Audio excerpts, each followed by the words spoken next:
Hey guys, welcome back to the channel. This is story about what if Naruto finds power in the Forest of Death part 1. Before I start, please do support for more amazing content and comments for part 2. Do consider to subscribe my channel and share my video to your friends and check out the description as well. Let's start the video. There's something to be said about being too strong. Once you have the ability to do anything you want, you find that you don't really want to do anything. Naruto was never what you would call smart. He didn't pick up on things as easily as the other students in his school. His teachers would often have to explain things to him in a unique way as to make it entertain him. Most of the time they failed, and so Naruto never really kept pace with his fellow students. As such, even though he was several years younger than them, Naruto would have to keep his head down as he watched his fellow classmates graduate without him. "Dad, I just want to say goodbye," a young girl with blonde hair yelled. She had the prettiest blue eyes that Naruto had ever seen. His own were blue, and much brighter, but Naruto had never found the same joy in looking at his own eyes. "No," her father responded. His eyes, blue like the young girl's, were mean. They were hard and sharp like knives. It hurt Naruto to look into them, so he looked away. He could still hear the man, though. He wasn't that far away from where all the graduated students were being held. "That boy he's a monster. Little Naruto?" the girl asked. Her name was Aiko. Naruto made sure to remember that her name was spelled with an AI. Little Naruto couldn't harm a fly. He can't even learn the clone technique. Naruto couldn't see the man, but he could feel the man's glare. The young blonde boy scrunched his eyes shut and tried to ignore it, like he did in the village. It was harder now, though. Aiko was there. Aiko would be able to see that he was hated. Aiko would hate him too. "I don't care what you say, Dad. I'm going to say bye to little Naruto. I'm not going to be in the academy anymore, and there won't be anyone to look after him." Naruto heard the grass crunch.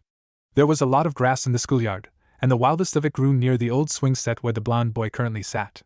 To be honest, it wasn't a swing set so much as a wooden plank tied up with rope to a tree branch. It was the only swing on the yard, though. It was where Naruto felt he could be comfortably alone. He used to play with kids on this swing. They would stop playing when they learned the cool ninja techniques. Somehow being able to walk on walls and turn into other things was way more fun than a stupid old swing. Naruto tried to learn those techniques too. He hadn't succeeded yet. "Listen, Aiko. I told you to leave the boy alone. You will do as I say," the father hissed. The ground near the unruly grass crunched and whined. Naruto could tell there was a scuffle going on. He didn't dare look up, though. "Dad, stop.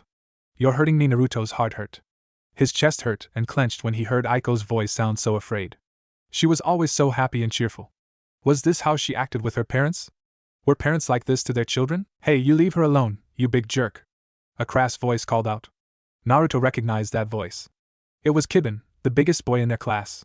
Kiba had really wild hair that looked scruffy no matter how he tried to comb it. His teeth, specifically his canines, and his nails were always so sharp. His eyes were also so fierce, it always looked like he wanted to fight. Because of this, he was the bully of the school. No one ever challenged him and everyone did as he said. He never told Naruto what to do, though. Kiba was always nice to Naruto. He was always nice to Aiko, too. Naruto often wondered if the two facts were related. Aiko's father grunted. "Back off, boy. I am her father. I can tell her whatever I want." "Why, you?" Kiba growled. That was another weird thing about Kiba. He growled when he was angry. He was like a dog. "I ought to." "You ought to what, exactly?" Aiko's dad asked. There was a challenging tone in his voice, and for a second Naruto was afraid that Kiba would fight Aiko's dad. Kiba was good and strong, but he wasn't as big as Aiko's dad. Finally, Naruto decided to look up, and was immediately relieved. "He ought to do nothing," a woman responded. She looked an awful lot like Kiba, except much wilder. And bigger. Especially around the chest. She placed a hand on Kiba's head and ruffled his hair. "Kiba, didn't I tell you not to mess with these Yamanaka folk? Their heads are all messed up from messing with other people's heads." Aiko's father didn't look pleased. His mouth twisted and for a second Naruto thought he looked like a demon. He closed his eyes, and then breathed in and out very slowly. Finally, after a couple seconds, Aiko's dad opened his eyes and glared at the woman behind Kiba. Insults and vulgarity from an Inuzuka. Why am I not surprised? Because all you headhunters do is spy on people. I wouldn't be surprised if you knew what color panties I were wearing right now. "Knowing you savages," Aiko's father started with a sneer, "you probably aren't wearing any." "See?" Kiba's sister chirped. "Peeping perverts, the lot of you." "Right on target, ace," Aiko's father gasped. He looked affronted. Shaking his head, he placed a hand on his daughter's shoulder and made to pull her away. "Come, Aiko. You don't need to be in this cesspool of depravity any longer." Kiba's sister laughed. "Those are an awful lot of 100 yen words for a degenerate pervert." Aiko's dad stiffened, but he didn't turn around to respond. He kept pulling Aiko away. This made Kiba's sister laugh even harder. "Come on, Kiba. Let's get out of here." With that, Kiba turned to follow his sister off the school grounds. As Aiko and Kiba were pulled in opposite directions, Naruto couldn't help but notice the way they looked back at each other. Though he couldn't tell why, the way that they looked at each other made Naruto's chest hurt even more. "I hope I'm on your team, Aiko," Kiba called across the school ground. Aiko didn't say anything, but she did turn around. The tears in her eyes reflected the afternoon sun, but they did nothing to dim the smile she had on her face. She nodded so hard that Naruto thought her head would fall off. Apparently that was enough for Kiba, because he flashed a toothy sharp smile and nodded back. Aiko and her father disappeared from the school grounds shortly afterwards. Seeing one of his only friends gone, Naruto had made to putting his head back down. "No, wait, big sis. There's someone I have to talk to first." Before he could notice, Kiba was standing before him on the swing. Normally Naruto would be able to hear the grass crunching and tell when someone was coming. This day was really weighing down on him if the loud Kiba could sneak up on him. "I know you don't talk much," Kiba started. He was always so blunt. "So you don't have to say nothing. I'll just talk, okay?" Naruto nodded. This was standard practice between them. "I never really liked you, Naruto," Kiba said. Naruto's eyes widened, but he didn't do anything else. It wasn't surprising, but typical. No one really liked him. "But you always hung on to Aiko." "I couldn't be her friend without being yours too," Naruto nodded. He had expected as much. He was a slow learner for school stuff, but he could read people pretty easily. They either hated you or pretended that they didn't, or they were Aiko, but Aiko was gone now. "But over time, you grew on me." Naruto, who had been expecting to be chewed out, looked up at Kiba. Now that had surprised him. "I mean, you're just a little kid, right? But everyone is always so hard on you. The big dogs in my house weren't even that hard on me when I was your age, and they were hard on everyone." Not knowing what to say, Naruto just stared. "I'm not good with words," Kiba continued, "so I'll just say it. I like your guts, little Naruto. I started protecting you cause it made Aiko happy, but after a while I just couldn't stand other people making things harder for you than they already were." Kiba then went silent. He appeared to be choosing his words carefully. "Listen, I won't be here any longer, but you will be. You have to be strong. Don't let them bully you, okay?" Naruto nodded. They would be bullying him just about as soon as Kiba left, but the scruffy boy didn't need to know that. "I will be a strong ninja, the strongest. I'll become the Hokage, then I'll come back for you, okay? Can you wait for me?" Naruto nodded. That would be a very long time. He would be kicked out of the academy if he failed again. He would probably be gone before Kiba even made it to Chunin rank. "Then this isn't goodbye, okay, little Naruto?" Kiba held out a fist. "See you later," Naruto smiled. It wasn't his real smile, but he had to fool Kiba. "See you later," the blonde said. Kiba smiled and nodded. Then he was gone, and Naruto was alone on the school swing once more. He heard the remaining graduates, and their parents as they whispered at him. The words didn't hurt, but they weren't nice to listen to either. With a huff, Naruto rose from his seat on the swing and walked away from the academy. There was no reason for him to be here anymore. The village hidden in the leaves was the biggest city in the Land of Fire. The Land of Fire was the biggest country in the Elemental Nations. The Elemental Nations was the biggest empire in the world. Yet, for all of that, it hardly ever rained where Naruto lived. Yet today, like some kind of divine joke, it started to rain in the village hidden in the leaves, the driest city in the Land of Fire. The Land of Fire was the driest country in the Elemental Nations, and so on. Naruto found himself where he usually did whenever something happened that was beyond his control. He was alone beneath a tree watching the rain slide down the leaves above him on down to the ground. This tree was on the outskirts of the city, but not quite outside of its boundaries. It sat on a tall hill just far enough away from the buildings that Naruto could see over pretty much the entire village. The academy, which was pretty close to the monument, was a sight he avoided. The monument, however, was not. It was a large, overbearing quartet of faces that overlooked the village. Born into the cliff that the village was situated under, it sported the stern faces of the 4 previous Hokage. Naruto liked the 4th Hokage the best. He looked like a hero. Would Kiba be up there one day, too? Naruto shrugged. The Hokage were none of his business. It's not like they had any real bearing on his life. Instead, Naruto let his eyes rove over the various buildings in the village. Some were tall, like the Hokage Tower that dominated the center of the town. Others were small, like the post office where all the carrier doves flew, or the weapons shop that allowed him to take home some shuriken to practice with. The girl there, her name was Tenten, had really pretty hair. She always smiled at him when he came in, and sometimes gave him candy. Naruto loved going there, but with Tenten going to the academy too, he never had enough time to spend with her. Her father obliged when he could, but he had a shop to run, so Naruto made sure not to disturb them too often. No, the favorite small shop that the young blonde liked to visit was definitely the ramen shop. Naruto couldn't pronounce the name of the shop yet, but he knew where to find it in the village. Even though it was small, maybe the smallest of all the buildings in the village, it gave off this warmth that was hard to replace. The owners were these 2 nice people, a father and daughter. Whenever he went there, they would smile at him and give him food. Sometimes it would be all that he ate. Naruto had wanted to go there to eat after school. He had wandered too much, however, and by the time that he realized that he was near the edge of the village, it had started to rain. He couldn't run through the rain, not without getting absolutely wet. He didn't have a dryer, so he would be wet all night. He didn't want to catch a cold. Naruto held out a hand into the rain. The droplets fell onto his fingertips hard and fast. It didn't rain often in the village hidden in the leaves, but when it did, it rained hard. It had been raining for almost an hour now, and it didn't seem to be stopping anytime soon. Naruto would miss the ramen shop today. He would have to eat tomorrow. With a sigh, the young blonde boy sat with his back against the tree. His stomach growled at him, but he closed his eyes and drowned out his hunger with the rhythmic pitter-patter of the rain. It worked, well, almost worked, and for a while Naruto thought that he could sleep there. Then a voice called out to him. "You're a pathetic runt," the voice said. It was deep, but oddly smooth. The baritone voice wasn't particularly loud, but it drowned out the din of the rain. "I was hoping that you would be more impressive by the time that I woke up. I can't say I'm particularly disappointed. You humans never live up to expectations." Naruto, rather than be offended, simply tilted his head. He looked around himself, head darting left and right in order to find the person speaking to him. He saw no one under the tree but him, so he started looking over the village again. "You're not going to find me," the voice said. Naruto looked around again. "I just said that you won't find me." Rather than keep looking around, Naruto shrugged and sat back down. "You go along with the flow too often, child," the voice said. "I was expecting some resistance. Your kind is typically confrontational." Naruto shrugged again. He started to play with the dirt under his sandals. "No one else is here. You can talk." "Don't wanna," Naruto finally responded. Naruto wasn't sure how, but he could feel the voice's glee. "Oh, so you can talk?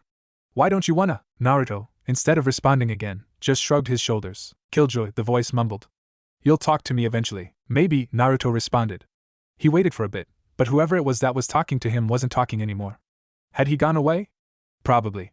He seemed eager to talk to Naruto, but he wasn't Aiko, which meant that he was only pretending to like him. Naruto hated those kinds of people the most. With a sigh, Naruto stood up and walked out into the rain. It was still pouring hard, but staying here wasn't going to solve anything either. If he ran fast enough, maybe he could get back to his apartment. Overhead, lightning lit up the sky. When it rained in the hidden leaf, it was a solemn affair. Too used to the dry conditions, the people of Fire Country usually didn't have emergency conditions for a sudden downpour. As such, the streets were now empty. All of the citizens of the Hidden Leaf were now sequestered away inside some house or store and waiting out the storm. Everyone, of course, except for Naruto. The blonde boy was walking rapidly through the streets. His orange shirt was soaked through, and so was his pants. His sandals made a plop plop plop sound as he rushed onward past roads and roads. His normally spiky hair was now matted down onto his head, and every inch of his body glistened from rainwater. Naruto's face was deadpan. It was usually deadpan, but now it showed just a bit of discomfort. "Stupid rain," Naruto mumbled. A barking sound echoed in his ears. "Tell me about it." Like each time the voice had done so before, Naruto ignored the voice's provocation. He wasn't sure where exactly the voice was to be able to be heard so clearly in this rain on this empty street, but he would ignore it. It would go away eventually. "I'm not going anywhere, brat. Even if I could, you're the only brat in this hellhole worth talking to." Naruto decided to ignore the voice. Turning a corner, the boy saw his apartment building up ahead. Finding renewed energy, the boy ran the last couple yards to his front door. He took the stairs 2 at a time, before darting down the hall. When he came to his door, he pulled out his keys and fumbled with the lock. After a bit of fumbling, Naruto realized that his key wasn't fitting. Very faintly, both through walls and over the patter of the rain, the sound of his grouchy landlord cackling could be heard. She had changed his locks once more, and he would have to wait until the rain let up before he would even try to brave the way all the way to the Hokage Tower. He was dripping rainwater onto the walkway floors. It was an outside walkway too, so it was cold too. Bracing his back against the door, Naruto felt himself get sleepy. "Brat, don't go to sleep," the voice said. Naruto wanted to look for it, he did, but he was just so tired. Maybe he could just close his eyes for a second. "Brat," the voice continued.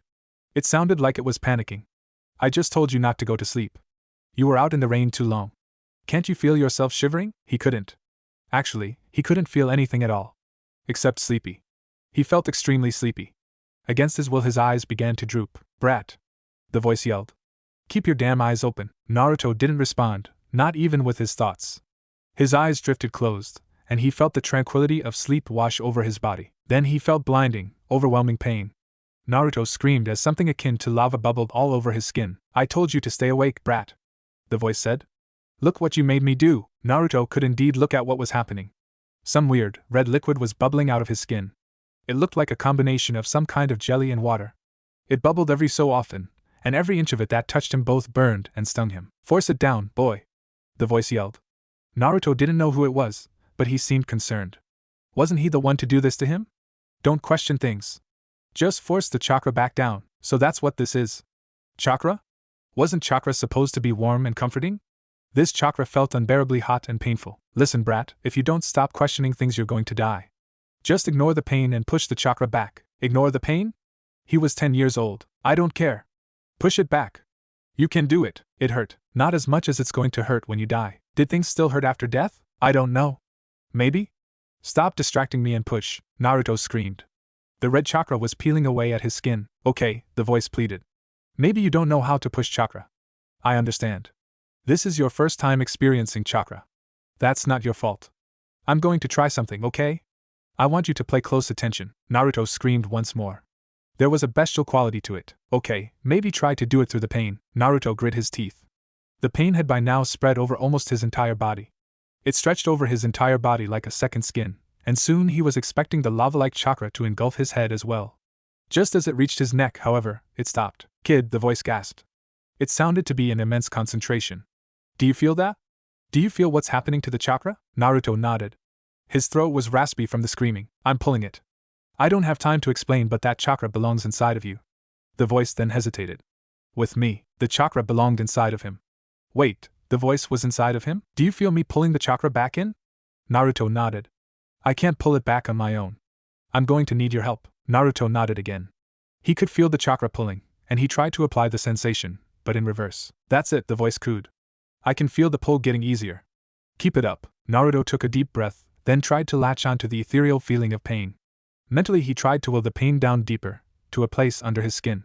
At first it was difficult, incomprehensibly so, but as he pushed it got easier. "That's it, boy. Keep it up," Naruto did. He pushed and pushed, until he was sure that his mind was giving out. After a while the pain subsided, and Naruto reluctantly opened his eyes. The lava chakra was gone, and instead he was left with slightly burnt skin. "That was interesting," the voice said. "Are you okay?" Naruto shook his head. "At least you're warm now." Naruto nodded. "Is that all I'm going to get out of you?" Naruto shrugged. The voice laughed. "I'll take it. For now, sleep. I'll make sure that you stay warm." Naruto nodded. His eyes slowly closed, willingly this time, and for the first time in a while the boy felt calm going to sleep. After a few minutes passed, the landlady unbolted her door and peeked out. The screaming that she heard chilled her to her bones, and as curious as she was, she could not move. Frozen to her chair, the landlady waited until the screaming ended. She waited for 10 minutes. Now that it was over, the lady snuck out to where she imagined the source to be, only to find the scourge of her life. That blonde brat was sleeping outside his door. From the looks of it, his skin was burned and charred in places. Was that why he was screaming? Because someone had burned him? "Good-for-nothing runt," the woman grunted. She reached down to him, only for a bubbly red substance to jump out of the boy's skin and burn her. She recoiled, and almost made to scream, before she realized that the red stuff wasn't attacking her. It was protecting the boy. The woman, old by anyone's standards, looked at the boy with a soft eye. "We did this to you, didn't we?" She reached down once more only to see the bubbly red substance swipe at her. "We pushed you to rely on the demon. I am sorry, child." The lady made her way around the boy, careful not to disturb him in any way. Upon reaching his door, she pulled out the newly made key from her robe pocket and unlocked the door. After pushing it open, the lady turned to look at Naruto again. "You're just a boy. Or a demon. You could be either for all I know." Naruto hadn't responded, but the chakra that surrounded him receded just a bit. "I don't know," the woman sighed. "But for the sake of my humanity I'm going to trust that you're a boy, just this once." She reached down to pick up Naruto once more and reluctantly, the red substance let her. Struggling only a little, the old lady carried Naruto inside and dropped him on the ratty old sofa in his living room. She put the key on his kitchen counter on the way out, and stopped at the open door. "I don't trust you, demon," the old landlady said. "You killed a whole bunch of my friends." She then looked down at her leg. Even now she walked on it with a limp. "You took away my ninja career." The lady then looked back at the sleeping blonde boy. "And now you're taking the life of an innocent boy. Or what used to be a boy. I don't know, but I'm going to give you a chance." The old lady then slowly closed the door. "Please don't make me regret my decision." The sleeping Naruto didn't answer, but the bubbly red chakra fully receded back into his body. Naruto awoke with a start. He was inside his apartment again. "Are you awake, child?" Naruto didn't respond. Instead, he got up and stretched. Last he remembered he was locked out of his house again. "So we're doing the silent game again? That's fine. You were under a lot of stress last night, I understand." The voice then yawned. "Your new key is over there, by the way." Naruto, somehow knowing where the voice was indicating, looked over to his kitchen counter and saw his new key sitting there. She delivered it last night after carrying you in here. The voice then went silent. She seems to think that I am you. Who are you? Naruto finally asked. The voice was silent. It seemed to be thinking. Naruto didn't know how he knew that. She seemed to think that you are a monster that attacked the village 10 years ago. Naruto tilted his head. Something attacked the village 10 years ago? Not drawing any answers, he walked into the kitchen. He pulled out the milk container and started drinking. The voice grumbled. She seemed to think that you were the nine-tailed fox. Naruto nodded. Everyone thought he was a monster. The blonde boy spit milk all over his floor. You're the nine-tailed fox. Naruto screamed. So you can speak? The fox yelled back. I was starting to think that you were a mute. You're the nine-tailed fox. Naruto repeated. The fox scoffed. Yes, I'm the fox. Are you done yet? Naruto nodded. He hardly ever screamed, so doing so twice was enough to calm him down. Good. Now let's get down to business. Naruto tilted his head. We're going training. That last time was a full power chakra cloak, and we couldn't handle that. But because we went into using my chakra so fast, you are now more susceptible to it. I can even manifest a bit of it outside of your body now. To prove its point, a tendril of chakra snaked out of Naruto's stomach. It waved at him before going back in. I can control that one though. It won't hurt you unless you piss me off. Naruto made a note to never piss the fox off. I can control that much, but if you pull on the chakra, even unconsciously, I won't be able to stop all of it from harming you from the seal. Naruto coughed. I'm sealed inside of you. Naruto's eyes widened. You are a creepy, expressionless little boy. You know that, right? Naruto nodded. Oh well. We have to prevent you from harming yourself if you accidentally pull on my power again. You can't even call on your own chakra yet. Naruto nodded. The fox made sense. We leave to train now. Naruto looked at his clock. It was stupid o'clock in the morning. Naruto shook his head rapidly. Let's get going. A tendril of chakra burst out of Naruto's back and whipped him. Naruto squealed. Go! Naruto darted out the door. He grabbed his new key as an afterthought and scrambled out to the forest. We're going to start with 100 sit-ups, 100 pull-ups, 100 squats, and 100 kilometers of running. We'll increase it as you get better. Naruto groaned. This was going to be a long week. Week? This is going on until you can handle my chakra. Maybe afterwards. Now move! The fox then whipped him again for emphasis. Naruto started running even faster. He ran past the landlady's door at speed. The old woman looked out her window. Shitty brat, the woman grunted. Regardless, she had a smile on her face as she closed her door. Little did anyone know that this was going to be the start of a reluctant legend. Naruto plopped down in his chair. The academy was never a favorite spot of his, and the seats were by far his least favorite part of it. They were so damn uncomfortable. You spend your days training nonstop in a forest and sleeping on rocks, yet a chair discomforts you? The voice in his head, the nine-tailed fox, asked. Naruto nodded, though his head was still lying on the table. You're still a creepy little shit. Naruto nodded again. As per usual, Naruto was the first to arrive to class, though it was not for any particular reason. After training out in the various training grounds located all over the Hidden Leaf, he would fall asleep rather late and wake up rather early. There wasn't much to do other than clean up and head to school. Could you at least endeavor yourself to remember their names this time? The fox asked. Naruto shook his head. This was actually Naruto's second year since he met the fox. He had failed the academy once more during that time. The third Hokage had managed to convince the teachers to give him one more try. Turns out that simply not showing up for class wasn't a good enough reason to bar him entry to being a ninja. The third Hokage made him promise to show up to class this time. Naruto couldn't bring himself to deny the man. You spent all of last year training.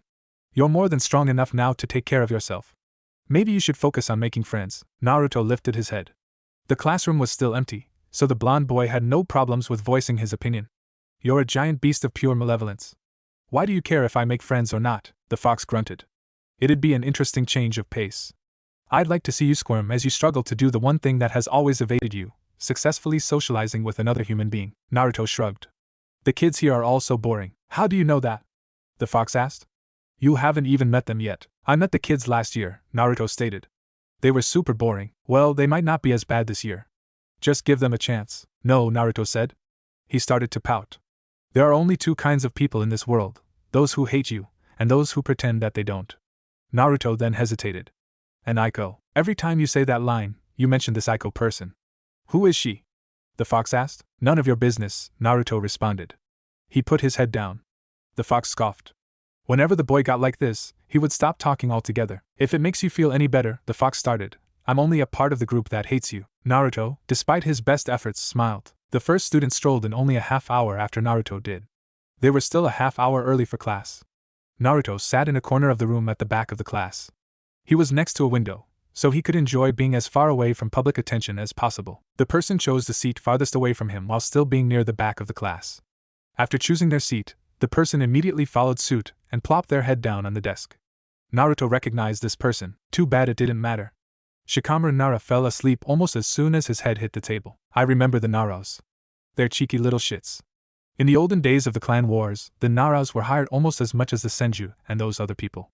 Naruto knew that the fox meant the Uchiha. He also knew that the fox hated the Uchiha. They're smart little bugs. Maybe you should be his friend? Immediately after the nine-tailed fox said that, Shikamaru started to snore. Or maybe not. 5 minutes or so afterwards the next student strolled in. He was chubbier than most other students that Naruto saw, and thus singled out the only family the kid could have come from, an Akimichi. You had one last year. They're a jolly bunch. True to form, the Akimichi waved at Naruto before sitting down next to Shikamaru. The boy attempted to rouse his sleeping friend to no avail. He then shrugged, opened a bag of chips, and started eating. Apparently, this was the status quo. I'll consider it, Naruto whispered. The fox grunted. The next person to arrive showed up only minutes after the rotund boy. He had charcoal black hair and, no. You are not making friends with that boy. No making friends with Sasuke Uchiha. No problems there. The next person to enter had arrived with an escort. The escort bowed as the small girl entered the room and watched her like a hawk until the girl had sat down near the back. Both escort and girl had pale eyes and long, silky hair, a hyuga. They're not too bad. They're arrogant, Naruto whispered. He had to do so lower than usual. The girl wasn't that far away from him. This one doesn't seem so, the fox responded. I can feel it.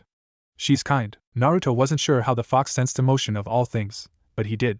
He decided not to question it. I'll consider it, Naruto whispered. The fox nodded his head. The next person to burst through the door was a sight for sore eyes. Naruto! You fox-smelling bastard! Get over here! Naruto immediately climbed onto his desk and darted away. Get back here, you mutt! Kiba Inuzuka yelled. He chased Naruto with a smile on his face. I don't know why you associate yourself with dogs, the fox said with a yawn. They're so uncultured. He reminds me of Kiban. Dear gods, the fox said in mock horror. There are more of them? Eventually other students filed in while Naruto was evading Kiba's good-natured chase. The fox didn't comment on them, so Naruto paid no attention to them. One of such students was a boy called Shino Aburame. Naruto made sure not to disturb him as he fled from Kiba. They had a moment of eye contact, even through the boy's shades, as he ran from the dog boy. A slight, almost imperceptible nod came from the boy. Naruto nodded back. That was all there was to say about that. Eventually, however, the academy doors burst open one last time and two girls came barreling in at each other's necks. They seemed to be fighting over something. They were not as strong as either Naruto or Kiba. Hey! The girls yelled. They were on the ground now. Naruto had managed to dodge around them, but Kiba decided to barrel right through them. Watch where you're going. Kiba turned around with a scowl. He said. If you can't take the heat, maybe you should be the ones to get out of the way. One of the two girls, a green-eyed one with pink hair, shot to her feet and advanced on Kiba. She looked confrontational, so Naruto was prepared to step in. Kiba wasn't really a friend, but he was fun to mess with. He approached the girl from behind the dog boy and was ready to fight and, Stop, boy. Do you think she could survive an interaction with you? Naruto decided that he didn't care. I said stop. There is no need. Once again right, the fox snickered as the other girl, a platinum blonde, laid her hand on the pink-haired girl's shoulder. Don't waste your energy on these two idiots. They were probably raised with no sense in their heads. Naruto wasn't raised by anyone at all, so he didn't particularly care what the girl said. Kiba, however, snarled. He growled just like Kiban did. You take that back, you damn Yamanaka. A blasé answer for a blasé ninja, the platinum blonde girl responded. I shouldn't expect much more from an Inuzuka. Naruto could hear Kiba's growls escalate, and if he knew anything about an Inuzuka, then that meant that Kiba was preparing to go into a frenzy. Naruto didn't particularly care about the dog boy or the Yamanaka, but not doing anything about this was probably going to cause a headache later on. Walking forward, Naruto did the same to Kiba that the Yamanaka did to her hot-headed friend. He placed a hand on Kiba's shoulder. For some reason Kiba stiffened, then calmed down. Naruto, what? The Inuzuka asked. What do you want? Naruto shook his head. Calm down. Ooh, brat. The fox cut in excitedly. Only Naruto could hear it. Say this. Naruto, unsure as to why, repeated what the fox said. They're not worth your time. Their heads are all messed up from messing with other people's heads. Now that? That elicited a reaction. Why, you, the Yamanaka snarled. She stalked forward, only to be held back by her pink-haired friend in a weird role reversal. Kiba, on the other hand, was delighted. You know what, bro? You're absolutely right. You know that Mayan says that all the time? Kiba then put his arm around the boy. I knew that cousin Kiban was right about you. I could just tell you would be a good friend, so Kiba really did send his cousin to look after him. That was nice, Naruto guessed. The Yamanaka, after visibly forcing herself to calm down, pushed her pink-haired friend off of her. Whatever, she grunted. Subpar boys like you can have each other. I'm going to hang out with someone cool. She then stalked off, her pink-haired friend in tow. They claimed seats on either side of the Uchiha, much to said boy's annoyance. Kiba, instead, dragged Naruto back to his seat in the back of the class. Naruto, not one to be confrontational, simply nodded. He looked down to the suffering Uchiha, however. The boy seemed to be distressed. He was trying his best to ignore the two girls squealing in his ears, but to apparently no avail. Kid, no? I know what you're thinking. I can't leave him alone, Naruto said. Kiba, with his impressive hearing, heard the boy. He followed Naruto's gaze. The kid? Why not? He's a stuck-up Uchiha. The insufferable dog is right. The fox howled. He's a useless, stupid, annoying, manipulative Uchiha. Naruto shrugged off their concerns, as well as Kiba's arm, and made his way down to where the girls were squabbling. The Yamanaka immediately glared at him. Naruto ignored it. Now, Naruto didn't particularly care about anyone. Besides Tenten, who graduated last year, and the ramen shop people, there wasn't anyone in his life anymore that could garner his attention. That didn't mean that the boy didn't feel sympathy, though. He knew about what happened to the Uchiha boy's entire family. He knew that the boy was an orphan like himself. He knew that the boy just wanted to be left alone sometimes. From the way that Sasuke looked at him, Sasuke knew that Naruto knew that pain as well. With pleading eyes, the Uchiha begged for an escape, of any kind, from the rabid fangirls around him, and so Naruto obliged. Sasuke wished that he hadn't. The Uchiha's charcoal black eyes widened as he felt the Uzumaki's lips crash into his own. To say it was a kiss would be a gross exaggeration. This was the blonde boy attacking his lips with his own. It was terrible on every account, and yet the two girls were shocked into silence. Their shock allowed Naruto to drag the Uchiha away from his seat and to where Kiba and he were sitting in the back of the room. And that's how Sasuke Uchiha ended up sitting in the back of the room with the delinquent boys. Even as the entire room watched in shock along with Sasuke, Kiba would not stop laughing. Naruto just kept his head down and went back to sleep. You know, kid, the fox started. 98-99. I wasn't serious when I said that we'd start off with 100 push-ups, sit-ups, and kilometers to run. I figured that we'd go slow. Start at maybe 10. Work our way up to 100 every day. 100, Naruto chanted. Pushing up from his 100th push-up, Naruto started to limber up for his run. You can stop this. You didn't have to do it literally every day. Naruto took off for a run. Fucking humans. Why is the bastard still sitting back here with us? Kiba asked. He sat in the third seat in the row, the one next to the aisle. Sasuke was sitting in the seat in the middle, and currently trying to get Naruto to switch with for the window seat. He wasn't making any progress. For once, I agree with the dog, Ino grunted. She sat in the row directly in front of them, looking exactly as disgruntled as she sounded. For once, the Kyuubi growled. I agree with the humans. Why is the bastard still sitting back here with us? Naruto, who was trying his best to ignore everyone around him, finally lifted his head from the desk. Sasuke took this moment to pounce on him. Finally, you're up. Let's switch seats. Naruto stared at the boy.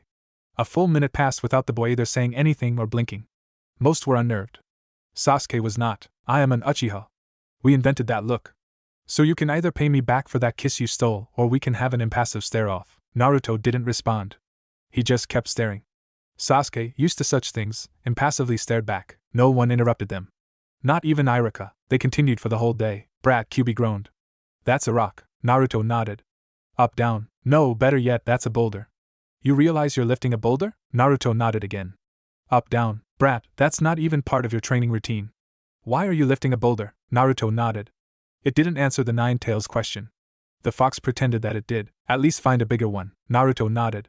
He threw the boulder off him and jumped up in search of a bigger one.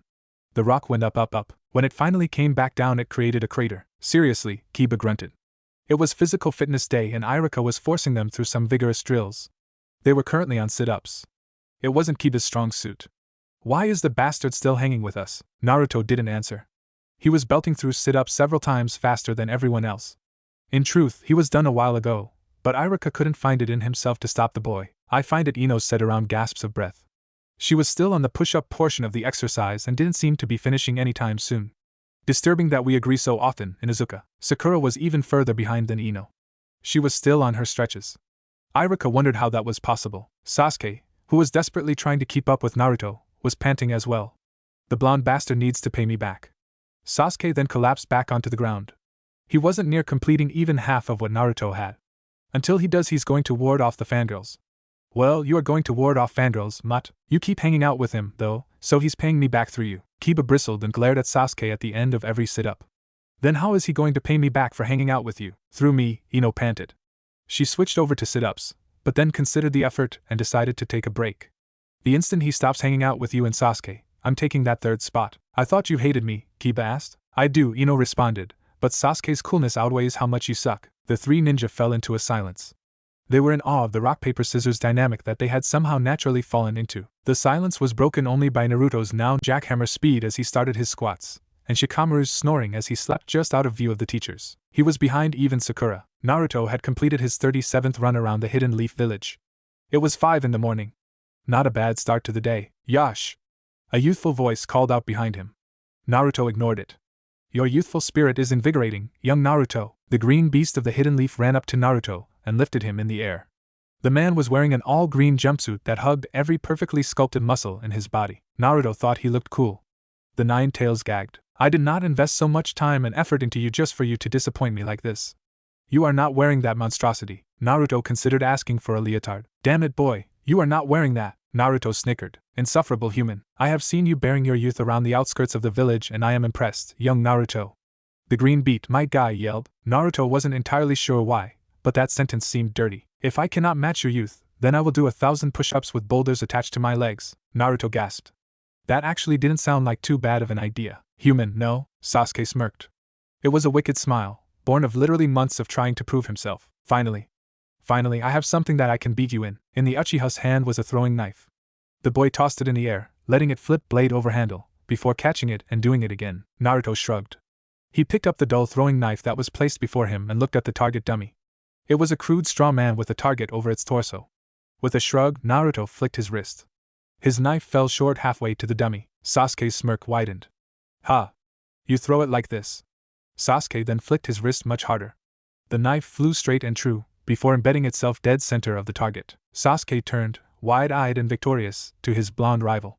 See? Impressed? Naruto shrugged.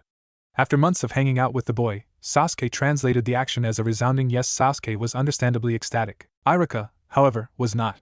Naruto, I know that you have never been particularly good at aiming, but you need to at least put a little bit of effort into this. Iruka then walked up to Naruto. He put a hand on the boy's shoulder. From your physical reports alone, I know that you at least make it to the dummy. Can you do that for me, Naruto? I believe that you can. Naruto looked at Iruka. His gaze, impassive and long, showed nothing of what the boy was thinking. Regardless, he took the knife that his teacher was handing him and inspected it. It was dull, just like every other knife they had. Slowly, Naruto stepped up to the starting line. Boy, the fox grumbled. Think very carefully about what you're about to do, Naruto shrugged. How bad could it be? Taking aim, Naruto tried his second chance at throwing the knife. He put minimal effort into it, and the knife flew on a straight path. It missed the target completely, instead hitting the edge of the dummy's head. Sasuke laughed. Is that the bee? The knife had kept going. It pierced the stone wall behind the dummy that circled the school. The wall was obliterated as the knife just kept going, eventually going on to pierce through the trees surrounding the schoolyard and then leaving line of sight. The students in attendance gaped. What? We gotta go, the fox yelped. I gotta go, Naruto yelled. Actually putting effort into his stride, the boy disappeared from the schoolyard. The ground where he was standing was cracked. Naruto kicked his legs. They dangled over the edge of the branch he was currently sitting on. He looked downwards, towards the ground, as he contemplated things. I told you to be careful, the fox said. Naruto nodded. For a while, silence reigned. Naruto swung his feet, and the leaves were blown on the wind. You have gotten stronger. Much, much stronger than you used to be. You know that? The fox asked. Naruto once more nodded. So, the fox started. He hesitated on his words. You know what happened today, right? Naruto nodded. You are strong, Naruto. Far stronger than you were. And you're stronger than they are, too. Well, most of them, anyway. Naruto nodded. You don't like that, do you? Naruto shook his head. I'm not apologizing. You needed to get stronger in order to handle my power. You needed to get stronger in order to handle what's coming for you. Naruto grunted. What? The fox's ears twitched, not that Naruto could tell. What do you need that for? To get stronger? Why do you want me stronger? The fox grumbled. I told you, so that you could handle my power. Or did you forget about this? A tendril of red chakra snaked out of Naruto's belly. Naruto stared at it for a bit, before reaching out with his left hand and grabbing it. The tendril froze in his hands, as if cowed, and Naruto squeezed it tight. I am strong, Naruto said. His voice was low, like he wasn't used to using it. I was strong a year ago. Still you want stronger. Why? The fox was quiet for a moment. He waited a moment longer before answering. Because you need to be. There are things out there that are stronger than you could possibly imagine. You need my power if you want to handle it. I have your power. You need more of it. Lots more of it. If you want to use it properly, then you need to be a lot stronger than you are now. Do you understand? Naruto nodded. Good. Now, next on the li. What? Pardon? What is it that you want me to handle? The fox mused. That is a question for another time. No, Naruto said. There was force behind it. No other time. Now. I didn't ask questions for 2 years. I just want the answer now. The fox was quiet once more. Several minutes passed while the two sat in the same tree that Naruto had under those 2 years ago. Seeing nothing else to do, Naruto started kicking his legs once more. Brat. To the ground for me? Naruto nodded. He jumped down to the ground and made his way over to the soft dirt. The tendril in his hand burst out and started drawing in the dirt. Do you remember your history class, brat? Naruto shook his head. The fox snorted. Well, remember this one. Tell me. In the dirt the tendril had drawn a wide circle. Inside of it were 2 more concentric circles centered by a dot. What do you know of a Madara Uchiha? School was not a normal day for Naruto anymore. It won't be that bad, the fox grumbled. Just walk in, sit down, and ignore everyone like you usually do. Piece of cake. Naruto nodded. He would ignore everyone and maybe the problem at hand, namely his performance yesterday, and maybe everything would go back to normal. With renewed confidence the blonde boy opened the door to his classroom. He took one step in. Foxy, where have you been? Uzumaki? You have returned. Naruto. What was that yesterday? Dobe. You didn't tell me that you could do that. I still hit the target though. Don't forget that. At the front of the class the Hokage, who was talking to Irika, turned around and raised an eyebrow. Naruto promptly took that step back outside and closed the door. Okay kid, I was wrong. Not a piece of cake. If we start running now we can probably get away. Naruto nodded. With a burst of strength the boy was already zooming away. Unknown to him the Hokage, a man unrivaled even amongst his peers, had thought of that. The aged leader snapped his fingers and another burst of strength echoed from the schoolyard. Naruto was familiar with this level of youth. Young Naruto. If I cannot catch up to you and subdue you then I will do 500 laps around Konoha on my. Naruto ignored the rest of it in favor of focusing on running. He didn't think that Might Guy could catch him going at top speed, but then again the green beast of the hidden leaf had a habit of breaking expectations. The man had finished the rest of Naruto's laps around the village with him. After all, hitting the ground with as little force as possible, the fox boy blurred away. The local area had a small earthquake. Might Guy, seeing it as a challenge, followed suit. The local area decided that maybe living in a ninja village wasn't so novel. It turns out that, yes, Might Guy could catch him going at top speed. You need to up your training. Naruto shook his head. No amount of training would remedy whatever hellish regimen that crazy man undertook. Naruto, the third Hokage said. The man, old by anyone's standards, gave off a genial, fatherly feel.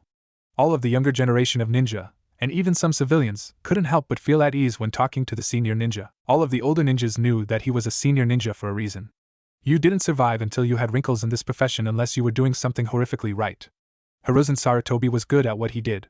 Terrifyingly good. So good that when the village was left leaderless after the death of the fourth Hokage, the best candidate to take over was the wrinkly old man trying to eat his pudding in the senior home. No older ninjas knew of the power resting just underneath the Hokage's robes and rightfully feared it. It was an enormous, primal power that anyone worth their salt could feel instinctively. Without saying a word the Hokage could intimidate anyone worth intimidating. Naruto sat in front of such an existence feeling simply disgruntled. Did you have fun today? The old man asked. Naruto shook his head. He would have gotten up and left, but he was tied to a chair. With chains. I see that you had a run around the village, the Hokage continued. Was it refreshing? It was, actually, so Naruto nodded. I'm glad you feel good. The Hokage turned his head. How do you feel, Guy? Might Guy was panting on the floor in the corner of the Hokage's office. After opening 6 gates to catch up with the blonde, Guy had to open a 7th in order to restrain him long enough to tie to a chair. He then had to find another chair because the act of restraining Naruto to a chair broke that chair. Guy? The Hokage asked. The green beast of the hidden leaf raised a hand, seemingly about to say something. Then he collapsed. Unfazed, the third Hokage turned back to his ward. I don't think he enjoyed the run as much. Naruto shook his head. He used a lot of energy to catch up to you, did he? Naruto stretched what he could while being chained to a chair and felt relatively fine. He wasn't even out of breath anymore. Would you mind explaining to me why one of the best ninjas in my employ had to pull out virtually every stop in order to catch you? Naruto shrugged. I figured as much. The Hokage then rubbed his temple. With a sigh that belied the weariness of ages long outstripping anything Naruto could comprehend, the Hokage took off his hat. Now, this was a sobering experience for the young boy. Very rarely was the third Hokage seen without his hat. The red and white triangular adornment was never seen off the man's head outside of funerals, and the red and white robes of state were basically a part of him. Whatever the reason that the Hokage needed to take off his hat, it was important. Naruto, the old man asked. His eyes drooped, and with it his voice. I know that it has been a while since we last talked. Naruto couldn't remember the last time that they had talked. But you should know that you can come to me for anything. If there are any new developments, or any voices talking to you, you should know that you can trust me, the fox snorted. His voice echoed in Naruto's head like a giant's in a cavern. You can trust the old man like you can trust me. Taking the fox's words to heart, Naruto rapidly shook his head. The third Hokage nodded. I see that you don't want to tell me, the Hokage then stood. But if you do feel like telling me about your life, know that my door is always open to you. Naruto nodded. A quick flex of his arms, and the chains binding him snapped like cheap twine. The Hokage's eyes widened for a second, before schooling back into the neutral mask that the old man was known for. Naruto stood and moved to leave. Naruto, the Hokage said. His voice was low and soft. Please remember what I said. Naruto nodded as he left. Kakashi, you will keep an eye on the boy. Yes? Pages of a book snapped together.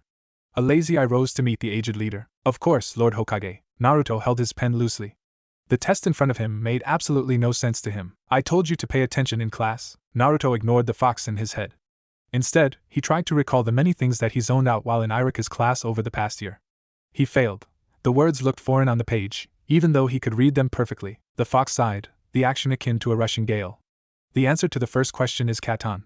The traditional name for fire techniques is katan. Naruto, not having any other answer, wrote down what the fox told him. The second answer is suitan. That's the traditional name for water techniques. The written test passed in such a way. Irika stepped back after handing Naruto the throwing knife. The rest of the graduating class, excluding Sasuke, did the same. Try to hit the target this time, idiot, Sasuke said, a wary smirk on his face. Naruto stared at the boy, his face betraying nothing, before readying the knife to be thrown. Fuck it, the fox growled. You're already being watched. There isn't much more to hide. Naruto nodded. He cocked his arm back. His blue eyes never left Sasuke's onyx ones. Wait, idiot. You need to look at the target to aim at. Naruto's arm whipped out, the very action creating a shockwave. The knife left his hands at near supersonic speeds. To be fair, Naruto's knife missed the target, even the dummy, completely. To his credit, however, the force of the impact destroyed everything even remotely in the path of the knife. It was a good thing Naruto was chosen to be the last one tested. There wasn't much left of that half of the courtyard. Naruto, Irika said, his voice shaky. You have technically passed every other test. Mitsuki, Irika's assistant teacher, nodded dumbly beside the man. He spared a glance outside. The destruction from the knife throw continued over the horizon. You don't technically need to complete this part, as you've shown exemplary performance in all other activities. Mitsuki looked out the window to the rest of the students currently undergoing the taijutsu tests. The silver-haired man looked back to Irika and they shared eye contact for but a second before nodding. Naruto would not be taking part in those. They had to have living students to constitute a graduating class. All we need you to do is perform the standard 3 basic techniques in order to let you go. Or you could not, Mitsuki piped up. You could just go. I could pass you right now, and you don't have to do anything else. Irika, who was usually a stickler for rules, almost contradicted his assistant. Then he remembered the pulverized courtyard the boy had missed. Irika didn't want to see what would happen if he somehow missed the clone technique and blew up the class. Or you could just pass right now, Irika concurred. Just come take your headband. In Naruto's head the fox barked out a laugh. It's like they think you could do damage with such non-lethal techniques. Listen kid, I know that we didn't practice those, but they're laughably easy. Just do whatever and let's get out of here. Naruto nodded. An intangible clone, a transformation and switching with an object. Easy enough. It's not like he could cause damage with any of those. As Naruto prepared his hands into a hand seal, both teachers immediately ducked under their desks. The third Hokage had once more removed his hat, and was now massaging his temple. Naruto, the old man said. He dragged out the name before sighing. It was really too long of a day. Naruto, who was once more tied down with chains, nodded. How did you manage to blow up the academy while doing the basic 3 techniques? Naruto shrugged. The third Hokage sighed. He reached into his desk and pulled out a headband. The cloth was a navy blue, with a metal plate with the hidden leaf's insignia etched into it. Just take it. And whatever you did just now, don't do it again. Naruto nodded. He would only do it on enemies. Dismissed. Of course, there weren't many people who wanted to be on Naruto's team when team selection came around. Out of a grand total of 30 students, there were about 4 of them who wanted to be on his team. If you keep hanging out with dogs, you're going to get fleas, the fox grumbled. Naruto ignored his grumpy inner voice about as hard as he tried to ignore Kiba hanging off his shoulders. We're gonna be teammates, aren't we, Naruto? The dog boy barked. In his furry hoodie a little white puppy barked along. Naruto rubbed behind the ears of Kiba's familiar. His name was Akamaru, and he was perhaps the only one that Naruto had no problems with. TCH, came a rather snooty voice from the other side of Naruto. Sitting in the window seat was Sasuke Uchiha, and he looked at Kiba like the boy was a disillusioned 3-year-old. Naruto is strong. He's going to be on a strong team, with me. Naruto was tempted to agree, if only just because you are not going on the same team as an Uchiha. I refuse. It wasn't up to Naruto whose team he was on, but he nodded anyway. The fox was vehement about this. Well, if Sasuke is on your team, I guess that means that I need to be as well, Ino said from the row in front of the 3 boys. Both Kiba and Sasuke flinched at the thought. I like her, the fox said. She would be a good mate. Naruto hoped the fox meant teammate. There's no way that you're going to be on my team, Kiba growled. I don't appreciate smartass, Ino smirked. That doesn't surprise me. You like the dumb ones, don't you, Kiba? I bet you have so much in common with them, Kiba growled, but it wasn't as hostile as it used to be. Talk all you want, Ino. I beat you in every spar. Ino rolled her eyes. Well, of course you do. It would take a beast to beat someone like you. Naruto didn't have the heart to point out that most people didn't even try to spar with him anymore. Sasuke, however, didn't have such a problem. I've beaten him, Yamanaka. Am I a beast too? Ino looked at Sasuke, then raised a perfectly manicured blonde eyebrow. Of course you are. She then pointed to the 3 boys one at a time. You're all beasts. But I suppose that's charming in its own way. Ino then sniffed the air. Doesn't do much for your sweaty body odor. Sasuke smirked, and surprisingly, so did Kiba. You've become interesting these past few months, Yamanaka. Sasuke said. If you weren't so weak, I'd let you be my friend. I'm your friend whether you like it or not, Ino responded, a similar smirk on her face. Kiba scoffed. Stop flirting in front of me. You're making Naruto and I uncomfortable. Naruto doesn't mind, do you, Naruto? Ino asked. Naruto looked at her. Unblinking, his stare pierced right through to her soul, chilling her to her core. Ino looked back to Kiba. See? He doesn't mind. If I didn't know any better, I'd say you were jealous.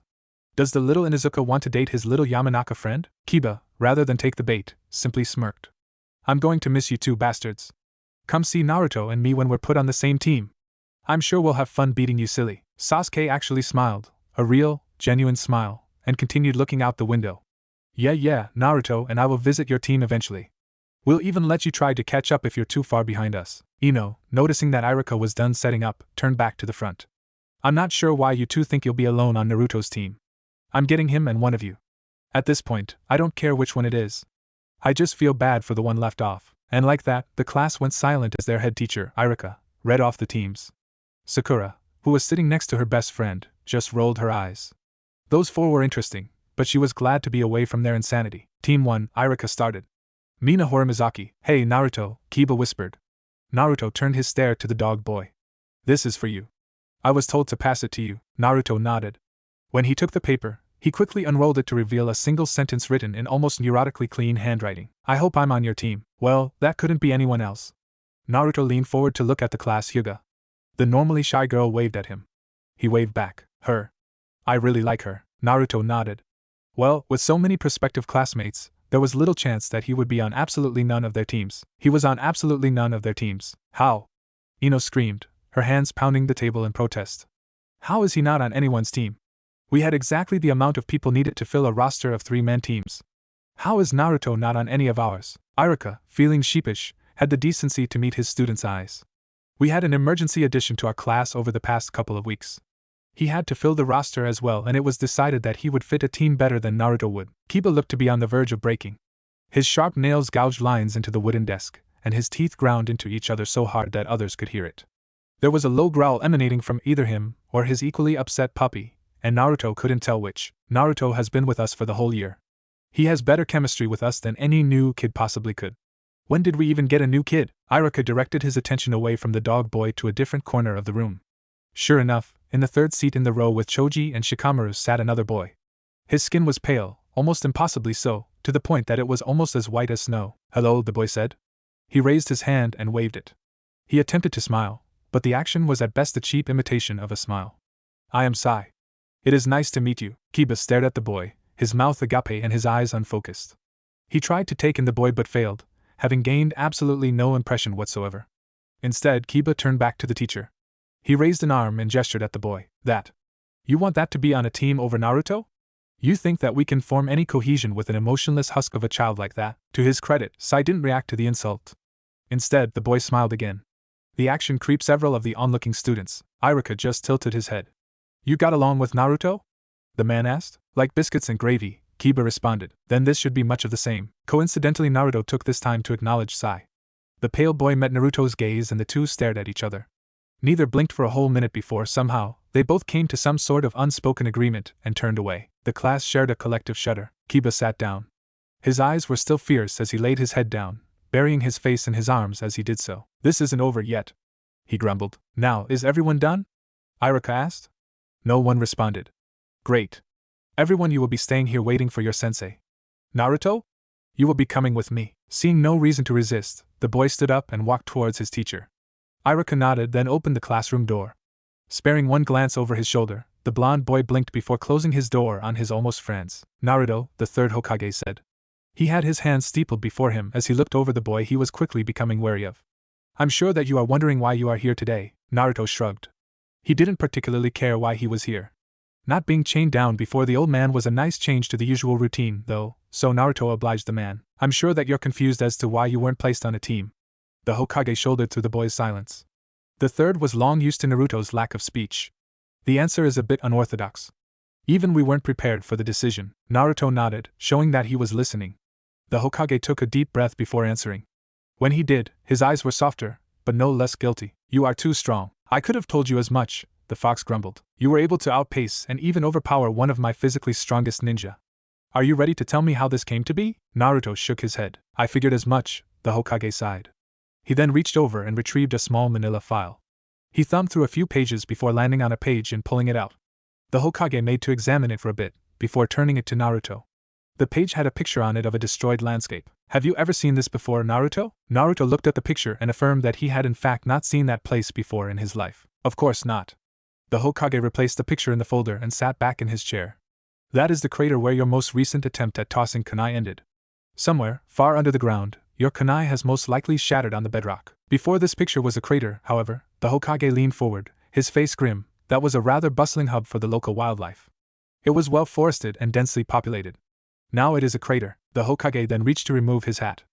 As he placed the hat on his oaken desk, he sighed once more. It is a crater that is several miles away from where you threw that knife, with a trail of destruction and disarray leading up to it.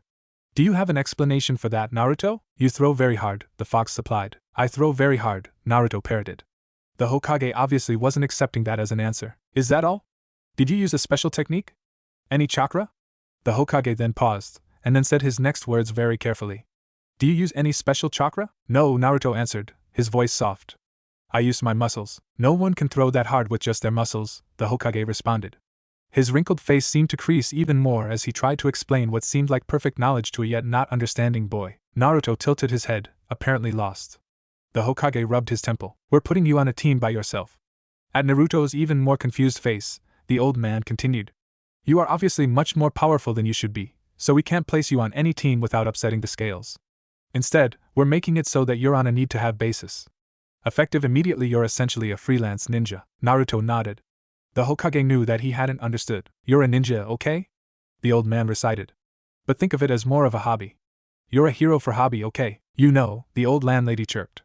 You really don't belong here. Naruto, for the third time that day, shrugged. His landlady had said that to him numerous times throughout the day, and would not stop repeating it until he responded.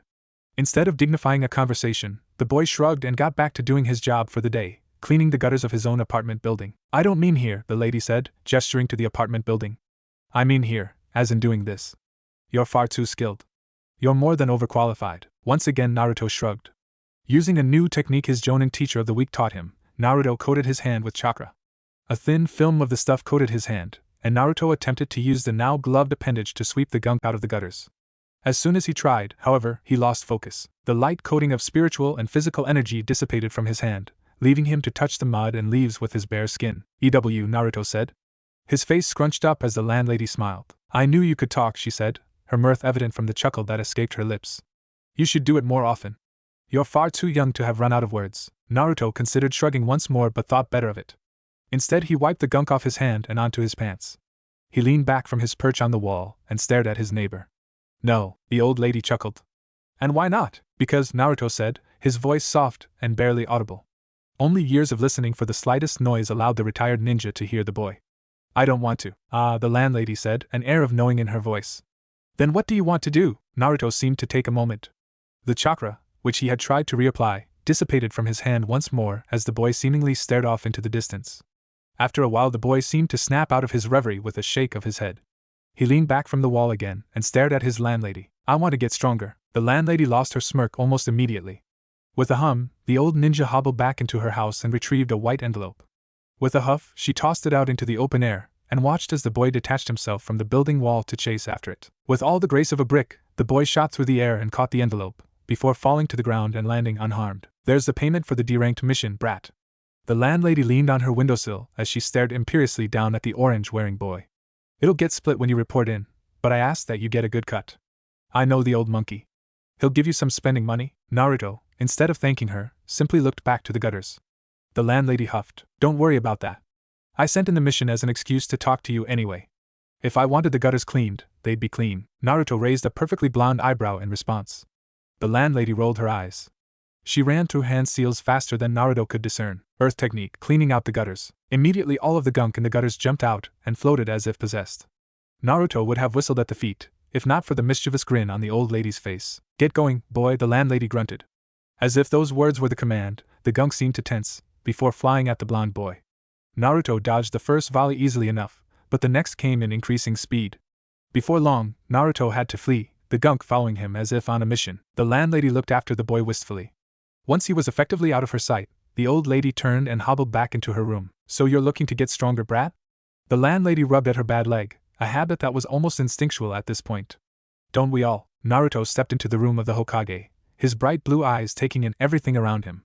The Hokage, as usual, sat rather leisurely behind his desk, but prior knowledge clued Naruto into the fact that the man was anything but relaxed. "Ah," the old man said. He looked up from a piece of paper he was examining to eye the young blonde as he made his way into the room. "I see you are done with the mission. Were you given your pay?" Naruto nodded, before walking forward and placing the envelope on the desk. The third Hokage opened it and leafed through its contents, before landing on a note that was included alongside the pay. The Hokage read it quickly, allowing first a scowl, then a small smile to grace his face. "Your client is rather manipulative. She intends to have me give you the full pay." Naruto nodded. It made sense. He did, after all, do the full work. Sort of. Mostly. However, that is not how it works. If the village is to have any capital, we need to tax our people for their services. It is customary for us to take a majority percentage of the pay, but since this is a low-ranked mission and I know the client, the Hokage continued to take a small pile of coins off the top of the payment. "I think I can excuse it, this one time. Take your payment and be gone, Genin Uzumaki." Naruto nodded, then walked forward and took the money left for him on the desk. He made to count it, but then suddenly decided that such a thing wasn't necessary. Instead, the boy shoved the money into his pocket and made for the door. As his hand reached for the handle, however, the door was shoved open. Unfortunately for whoever was on the other side, Naruto stood barring the entry to the room.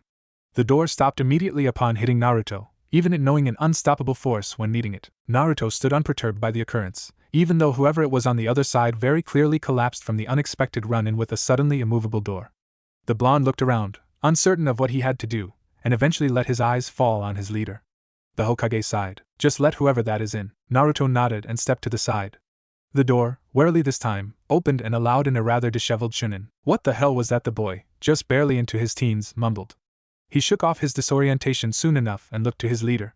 "Never mind that. Lord Hokage. There is grave news from Team Kakashi." The Hokage snorted.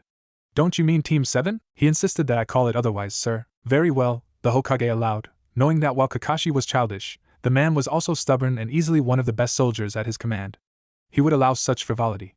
"What is this grave news?" "It appears that Jonin Kakashi and his pack of genin have run into enemy missing ninja while on their trip. He is requesting backup." The Hokage sighed, then rubbed the bridge of his nose. Why didn't he abandon the mission in return, should that have been the case? The Chunin looked away, then started rubbing the back of his neck. He, included that in his SOS. He said that, and I quote, "his cute little genin were too hard to refuse." The Hokage sighed. "Of course he did. Very well, I will endeavor to send him some reinforcements." And the Hokage then proceeded to do so, before he realized something. He didn't have to call for anyone if the strongest, and cheapest paid, member of his forces was in this very room. "Genin Uzumaki," the third called. Like a good soldier, Naruto answered, albeit clumsily. His salute was a little lax. The Hokage didn't mind. "You are to travel to the land of waves and assist Jonin Hatake and his squad in whatever little trouble they find themselves in. As per usual, you are freelance, but for the duration of the rest of their trip you are to answer to Kakashi Hatake." Is that understood? Naruto nodded. Then make speed, Naruto, the third said with what he hoped was fondness in his voice. He hadn't been able to connect with the boy as much as he had wanted to, but he hoped there was still some sort of connection there between himself and the boy. That hope was answered when Naruto smiled back. It was a tiny, almost imperceptible thing, but the boy smiled regardless. Of course, Gramps, the boy said, before turning and making his way out of the room.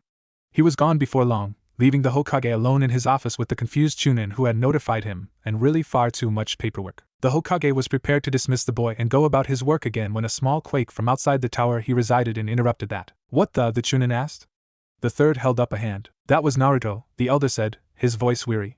He's on his way to wave. Oh, the Chunin responded, clearly surprised. I guess that's it then. The two went silent, letting the sentence and its implications sit in the air. It was the Chunin who broke it. I'm surprised he knows the way to wave. Silence reigned once more. The Hokage put a hand to his head. Shit, going out of the village for the first time was supposed to be a magnificent adventure. Naruto could just feel it. Where the village was boring and stagnant and filled with disapproving looks, the world outside was to be amazing. Princesses and evil warlords, power-hungry mad scientists, and evil cults. All of that and more was supposed to be awaiting him the instant he stepped out of the village. What he was met with, however, was more of the same. Kidnapped princesses? A man asked while half leaning on an old gardening tool. You realize that we're a farming village, right? We don't have any princesses here. If you want that, you're going to have to head to the fire capital. After asking and being assured that no, there weren't any missing villagers to be found, Naruto reluctantly made his way to the fire capital. Princess? Why would we allow you to see the princess? A royal guard asked Naruto. The boy, who was currently standing unperturbed even though there were 3 different guards trying to move him, just shrugged in response. She's fine and doesn't need saving. Now shoo. Go about your day. Naruto did just that. He went about his day and stumbled into rice country. Mad scientists? A bespectacled young man asked. He adjusted his glasses nervously, his eyes roaming everywhere but the honest blue eyes of the young man. None of that here. I assure you. Naruto stared at the man. His gaze pierced through to the man's very soul. I assure you on my name that Lord Orochimaru isn't here. Naruto shrugged. He had no idea who this Orochimaru was, but he didn't seem like an evil scientist. Bidding the young man a good day, much to said young man's relief, Naruto took off again. Surprisingly, he did find a cult. Lord Janshin demands your blood. A silver-haired man yelled. He hefted a mighty fine scythe above his head. Just a single blade of the weapon was bigger than Naruto, and each of the scythe's 3 blades was tinted the color of blood. Speaking of which, Naruto wasn't sure of the last time that he saw his own blood. Giving a half-hearted shrug, the boy held out his arm and prepared for the swing. At least it would be interesting. Ask for directions when you're done, the fox sighed. You've been roaming far too much, Naruto snorted. He wasn't roaming, he was just hitting up places on his way to wave. Wherever wave was, Sasuke cursed, or tried to, as he ducked under yet another volley of ice needles. Scarlet eyes darted around the battlefield, trying to take in everything they could, before their owner reacted. New to the Sharingan, Sasuke was quickly realizing that he wasn't nearly fast enough to react to the things that he could see, and that was a problem. Stand still, you freak! Sasuke yelled. With practiced ease, the raven-haired boy pulled a knife out of a holster on his leg. With a twirl, he swiped upwards, deflecting several ice shards that were aimed for him. That would appear unwise, his opponent answered. The masked boy, or girl as they were wearing a kimono, then slunk back into a floating mirror of ice. It was one of many that surrounded the Uchiha, some of which were floating in the air, forming a dome of ice mirrors that had very little space in between. You will prove interference to my precious person, and for that reason, I cannot allow you to escape. The masked ninja, now reflected in every mirror, seemed to hesitate before continuing. I don't want to hurt you, the masked person said. Even through the mask, Sasuke could feel the reluctance in his opponent. But if you push the issue, I will kill my heart in order to do what I must. If you just stand down, I will let you live, Sasuke scowled. His teeth grinded against each other, as he contemplated the dilemma he was currently in. Simply put, he was outmatched in every way against his opponent. They were faster, stronger, and simply better than he was. He had unlocked the Sharingan after so many years of trying and still, it just wasn't enough. It was frustrating. After all this time he was no closer to Itachi than he was before. The gap between them seemed to be widening every time he thought he was shortening it. Worse still, he wasn't even getting closer to Naruto. Sasuke was under no illusions about how strong he himself was. He was the best of his generation, that's for sure, but before Itachi's progress he was behind. By this age Sasuke's murderous older brother was already a prospective ANBU. By his age Naruto, who was technically younger than him, was decimating landscapes with nary a thought. Damn it, Sasuke cursed.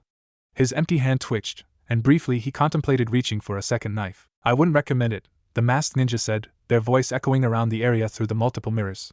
You're no stronger for it. I haven't been going at full speed. You'll have twice the weapons to deflect my needles, but I'll be going at thrice the speed. Sasuke's hand stopped halfway to his holster. Now frozen there, he had no choice but to abandon that thought. Was the masked ninja telling the truth, or were they bluffing? Could they really go 3 times as fast as they were going now? He could barely keep up with them as he was. Reluctantly, Sasuke let his free hand fall. He had no other choice. He wanted to continue the fight, but he couldn't risk dying. It hurt, but he was outmatched.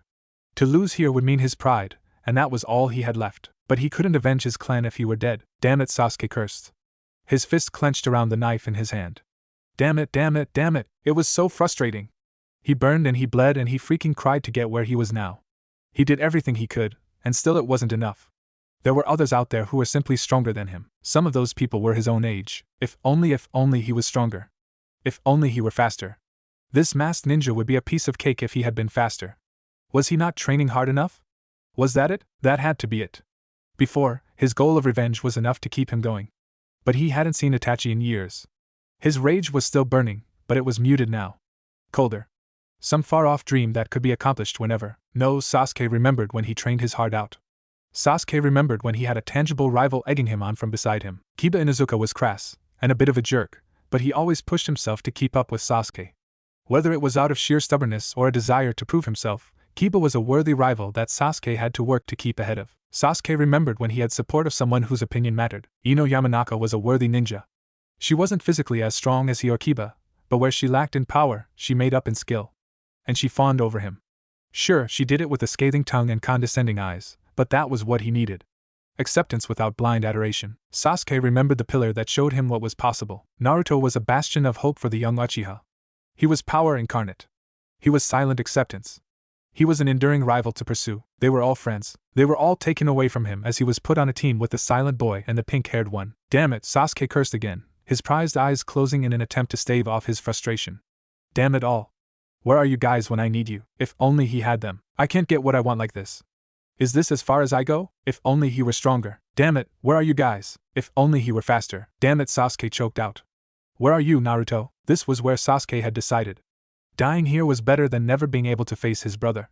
He would die anyway with his lackluster skills, so why not go out with the one thing he had left? His pride on his sleeve, Sasuke reached for his second knife anyway, spinning all the while to attempt to keep an eye on his opponent. You fool, the masked ninja hissed. They darted from mirror to mirror, throwing ice needles while they moved at supersonic speeds. Sasuke managed to deflect some, but quite a few embedded themselves in the boy's skin before he even retrieved his second weapon. You will die here, the masked ninja hissed. Each of the reflections raised a hand, revealing a fist full of needles. Perhaps, Sasuke responded, a bloody smirk on his face. But at least I died with honor. Is that it? Is your honor worth your life? The masked ninja sounded genuinely confused. It made Sasuke smile all the harder. For me? Sasuke asked. Definitely. Pride is all a man has, after all. Sasuke then smirked even harder somehow. But at least I know you're definitely a woman now. This seemed to bristle the masked ninja. 2 needles dug into Sasuke's knees before he could even react, felling Sasuke to the ground. What? I told you, the masked ninja said. I wasn't even going at a third of my speed. The masked ninja looked away. It was weird as the action was reflected in each mirror. Though it is regrettable, I am going to have to take you out. Please forgive me. This time, Sasuke could see them. Needles seemed to pour out of the mirrors. Unlike before, however, where they came out one at a time at extremely fast speeds. This time they seemed to come from all around him, all at once. Sasuke closed his eyes. There was no deflecting this, Kakashi grunted. He was forced back by Zabuza once more. Where Kakashi had technique and skill galore, the man in front of him was pure strength. Zabuza's sword, which was little more than an oversized cleaver, had been embedded in the stone bridge nearly halfway. Kakashi was a tall man. The sword was nearly his height. It was buried halfway into the stone bridge. Cowardice doesn't befit your name, copy ninja. Zabuza heft the sword out of the stone with one hand. He let it rest on his shoulder. Come, fight me, Kakashi scoffed. Like that was going to happen. Deep in this mist was where the rogue ninja excelled. He wasn't fighting on even ground with Zabuza so long as he was in it. Are you not coming to me? The man asked. Very well. Then I will come to you. With that, Zabuza, cloaked in all black with bandages covering his face, slowly retreated to the far end of the bridge. The mist engulfed him, and soon he was out of sight. Kakashi wasted no time. A second knife was in his hands in less than a second, and his one Sharingan darted over what limited area he could see. Heart, lungs, kidneys, Zabuza whispered from the mist. His gruff voice echoed out from just beyond sight in every direction. There are so many vital places that I could cut. How would you prefer to die today, copy ninja? Kakashi very much preferred not to die. It was with this resolve that he ducked under a horizontal slash that displaced the mist around him from sheer force alone. Your reflexes are good, Hatake, Zabuza said with a sneer. But they will dull with exhaustion. Come, Kakashi grunted as he raised both of his knives. They stopped the man's cleaver just short of hitting him, but only barely. Zabuza smiled. He had forced Kakashi to grunt from the sheer force he was pushing down. Your life will end today, just like that of your students. They don't stand a chance against Haku. He is the last of his clan, and a wielder of the rare ice release. Kakashi let himself spare a glance towards the dome of ice. For a second, he let himself feel worry, and the urge to rush over and help his students almost overwhelmed him. Doing so would expose his back to an enemy that they could not let roam free, however, and thus Kakashi squashed that urge. He was of no use to his team dead. He would just have to have trust in his students. Besides, he was sure at least Sakura was okay. You're not the only one with an amazing blood talent on your side, Kakashi grunted. He started to push back the cleaver, albeit slowly. I have the last of the Uchiha. Zabuza looked surprised at those words. That shock was soon gone, however, replaced by a barking laugh. Is that so? Is that good enough, though? Kakashi sincerely hoped it was. Warm liquid splashed his face. To Sasuke's surprise, however, it wasn't his own blood. Slowly, the Uchiha opened his eyes to see, not a hail of needles, but several animals of ink surrounding him. One animal, which he couldn't make out anymore, had fallen apart and bathed a circle around him in ink. Within the goo he could see stained needles melting away. Pretty boy, a voice called from outside the dome. Do you need assistance? Sasuke wanted desperately to reply with a sarcastic no, but that would probably be interpreted literally, and he would be left alone. Instead, he nodded vigorously and hoped that the boy could actually help him. Very well, Sai replied. On cue, a myriad of ink animals climbed from the sides of the bridge. Orangutans, snakes, lions, tigers, and an elephant? Yeah, an elephant, launched over the railings and headed straight for the dome. The masked ninja, rather than be alarmed, simply prepared more ice needles. They flew out of the mirror, from behind this time, and pierced the ink beasts before they reached the dome. Pretty boy, now! Sai screamed. As one the ink beasts raced for the small gaps between the ice mirrors. Haku had caught wind of this, however, and refocused his attention to the inside. The needles came slower, however, as the masked boy had to focus on the ink animals still coming from outside. Sasuke made to follow the animals in their charge, when an ink gorilla grabbed him. What are you? Sasuke started. He was cut off when Sai's voice started to come from the beast. You are not going with them. You are meant to go up. And then the beast, with no further prompting, cocked its arm back. Wait, Sasuke said, his voice trembling. You couldn't possibly be. The gorilla launched Sasuke, sending him flying for a gap in the ice mirrors at the top of the dome. Surprisingly, there was no reflection in the ice mirror making up the dome's ceiling. In his flight, Sasuke could make out his pale teammate diving towards him on a bird of ink. Pretty boy. Sai called. My hand, Sasuke nodded. He held out his hand to take Sai's outstretched one. He was close, almost making it clear of the ice dome, when a sandaled foot kicked him in the chest, sending him careening back down to the bridge. He hit it with bone-crunching force, and for a second he could feel the wind knocked out of him. Darn, Sai cursed. He made to fly back to the safety of the air, but ice needles pierced his bird before he could ascend. Abandoning it, Sai intended to retreat once more. Then a water bullet shot him out of the air. He fell, twisting in midair, before clipping an ice mirror and falling into the dome. Unlike Sasuke, Sai was able to land on his feet. Much like Sasuke, however, the boy was injured to the point he could barely move. As Sasuke grunted. He had managed to push himself to his hands and knees, but not much further. Can you do that again? The ink things? Sai shook his head. It took me far too long to get even that many done. Why do you think I couldn't help you before? Sai then frowned. Still, as it stands, I barely have any chakra left. We're stuck, Sasuke cursed. With visible struggle he forced himself back to his feet. With another knife in his hand, he attempted to ready himself, but failed to do so. You're dead on your feet, Uchiha, the masked person said. Once more did he have a volley of ice needles holstered in his fist. I can see you swaying. Give up now. I will let you live. Maybe we should take his advice, Sai whispered. Sasuke pushed the boy away. The action nearly cost him his balance, but it was worth it. No, Sasuke grunted. I will not give up now. I refuse to lose before I'm standing before that man again. The masked boy, in each of the mirrors, seemed to sag. It was obvious, the disappointment reflected across the many mirrors. If that is how you choose to proceed, then you cannot begrudge me on how I choose to proceed. I will kill my heart and with it you. The masked boy, Haku, readied his projectiles. Please forgive me in the pure world. Sasuke, once again, closed his eyes. Sai didn't. You realize that I'm not exactly with him, correct? I am fine with giving up to live another day. Whether or not Sai was heard was inconsequential. Haku released his ice needles at the both of them. The projectiles, deadly and precise and sharp, sailed straight and true for the two downed ninjas. Sasuke had accepted his death. It was really too fortunate that another didn't. Sakura heard her voice before she registered that she was screaming. It was an unconscious action, born of concern and fear for her teammates. The ice needles closed in fast around them, packed so thick that they were an almost wall of white. They would pierce and skewer then boys without fail, leaving them bloody and bruised and surely dead. Then, far off, a shockwave shook the bridge. It was a clap that threw even her off her feet. Behind her the person her team was meant to protect, a bridge builder by the name of Tazuna, cried in alarm as he held onto his bridge's railing. Then, like a divine breath of the gods, a gale swept over the bridge. It pushed away first the mist, then the hail of needles. The ice mirrors attempted to hold their form, but even they were blown away from the gale's unstoppable onslaught. The bridge, now clear of smog, showed all of its occupants. Sasuke and Sai lay on the ground further down the bridge. They were caught in the gale with nothing to hold on to, and thus were carried away. Even further down the bridge lay Haku under the debris of his own broken ice mirrors. He was very clearly knocked out. Further up the bridge Zabuza, the scary missing ninja, held on to his massively oversized cleaver. He had stabbed it into the bridge and was using it as both an anchor and a shield against the wind. It proved effective. Kakashi had done the same with his two knives. What was that?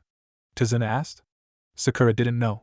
She looked to the direction where the blow came, only to see something she hadn't seen in a very long time. Standing with a fist outstretched as if he had just thrown a punch, was a blonde-haired, orange-clad boy. Said boy slowly retracted his fist and stood in a more casual stance, before tilting his head. Is the boy started? Is this finally wave country? Zabuza was so close to winning. The biggest, and perhaps only, obstacle between him and his pay was on his knees before him. Kakashi Hatake, the copy ninja, could do little to escape him in his signature hidden mist. Now that the man was on the defensive, and buckled under the weight of Kubikura Bocho, all he had to do was win the war of attrition and the Leaf Ninja's life would be forfeit. As a side, his loyal weapon had the copy ninja's brats cornered as well. Victory was all but assured for him. Soon he'd have enough to go fund his second attempt at revolution. Soon, his home village would finally be liberated and then a gust of wind, stronger than any technique he had ever felt before, blew through the area. It blew away his chakra-augmented mist as if it were simple fog and even displaced him. Thinking quickly, the mist ninja stabbed his sword into the bridge and held on for dear life. Behind him, beyond the howling gale, Zabuza heard the ice mirrors crack and the brats yelling for dear life. Hatake grunted as well, before holding true to his name and copying Zabuza by stabbing his weapon into the bridge. They were all affected, so this attack was indiscriminate. But who was so strong to attack two high-class ninjas like that? Eventually the mist completely cleared, and the gust died down accordingly. After a few seconds of calm, Zabuza endeavored to look up from his sword only to see something he wasn't expecting. It was a boy, clad in all orange and with the brightest, bluest eyes he had ever seen. His blonde hair seemed to shine more intensely than the sun, which was offset by how utterly bland and bored the boy looked. His fist was outstretched, as if he had just thrown a punch, but that was impossible. There was no way anyone could punch so hard that they created a gust of wind that strong from the effort alone. And why was there a gash in the jumpsuit's arm? Elsewhere the immortal Jashin priest Haiden lay completely defeated on the ground, or rather, his head did. The rest of his body lay splattered across the ravaged remains of what used to be a clearing. Now, however, it was a destroyed pockmark spanning several miles. Haiden's head coughed, drawing power from lungs that no longer existed. What the fuck was that? The priest had attempted to slice into the boy. He had a quota for blood each day, damn it. That stupid little blonde boy would fulfill that quota and everything would be fine. Haiden was in such a good mood that he might have even responded to those Akatsuki jerks. Best of all, the boy seemed to even understand the importance of his most important vigil. The little blonde bastard held out his hand at Haiden's demand of blood. Haiden had smiled viciously. Perhaps he might not kill the boy after all.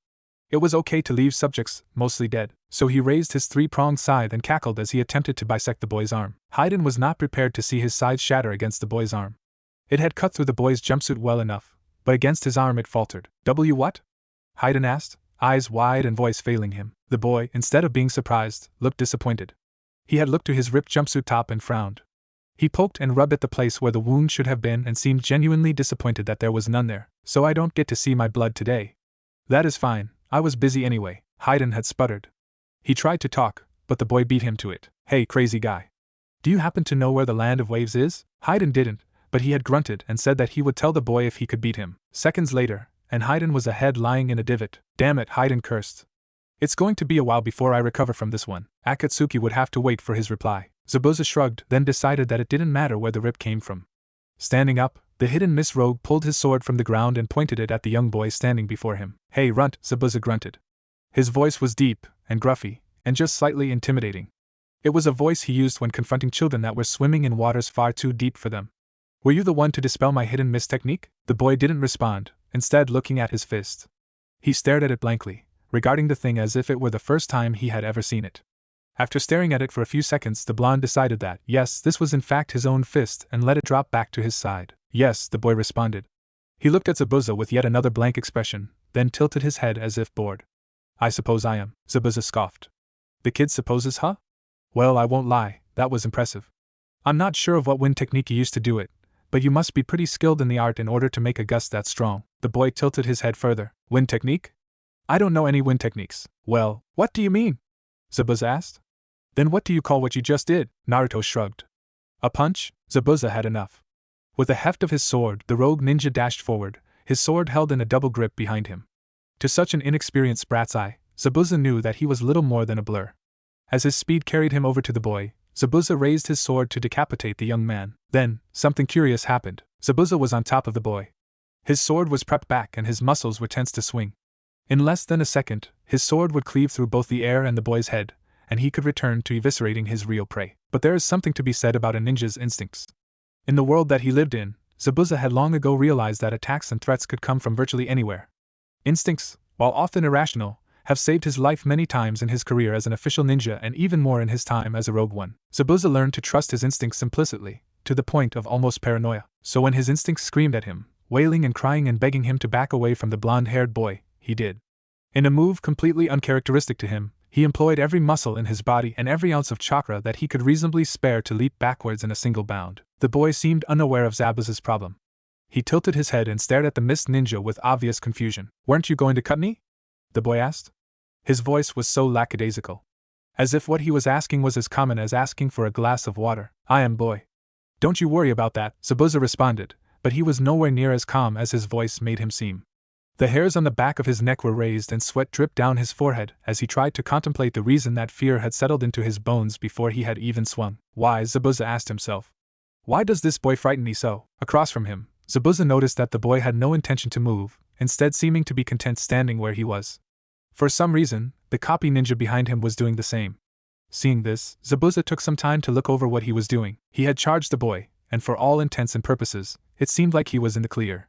The boy would be beheaded and he'd be able to move on. Then his instincts roared at him, and he had to back off. What was going on with that? Come to think of it, it happened right before the boy looked at him. It was a faint, almost imperceptible thing, but the boy's sky-blue eyes darted over towards his. They made eye contact, and instead of being afraid, like he was supposed to be, the boy was nonplussed. He almost seemed bored. So, you're more than you let on, Zabuza grumbled, to which the boy tilted his head more. It was concerning how horizontal his head was. I'm just me.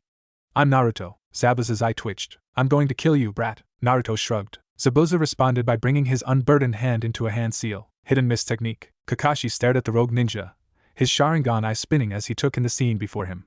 Zabuza, the man that he himself was having so much trouble with, had retreated so violently from the boy's reaction. While it may have taken the mist ninja a second to realize what had happened, Kakashi and his increased perception had seen the truth immediately. Somehow Naruto had seen the man approach. Zabuza was by no means a particularly fast opponent, but he certainly wasn't a slouch. Even to him Zabuza was almost a blur as he darted across the bridge to get the jump on the blonde powerhouse. And Naruto, the little enigma, had his eyes on the man the entire time. His blue orbs tracked the man as he darted back and forth across the bridge. He seemed to not care as Zabuza blurred behind him, but then, at the last second, turned to stare at the mist ninja as he brought his giant cleaver down. Naruto had looked bored. As if the entire thing was beneath him. It wasn't even a false bravado, brought upon by shock, that he had seen in so many green ninjas before. This was a genuine disinterest. Naruto looked at the attack and had genuinely seen it as ultimately harmless. So he didn't move. Sure enough, Zabuza had done it for him, so Naruto was fine. Kakashi was unsure as to the power of the child, as he was rather elusive in the village, but apparently there was nothing for him to worry about. Kakashi turned and regarded his students. Naruto could take care of himself. Mist started to creep in once more from the sea around the bridge. It settled in fast, quickly blanketing the bridge in a layer of fog, before growing denser and higher.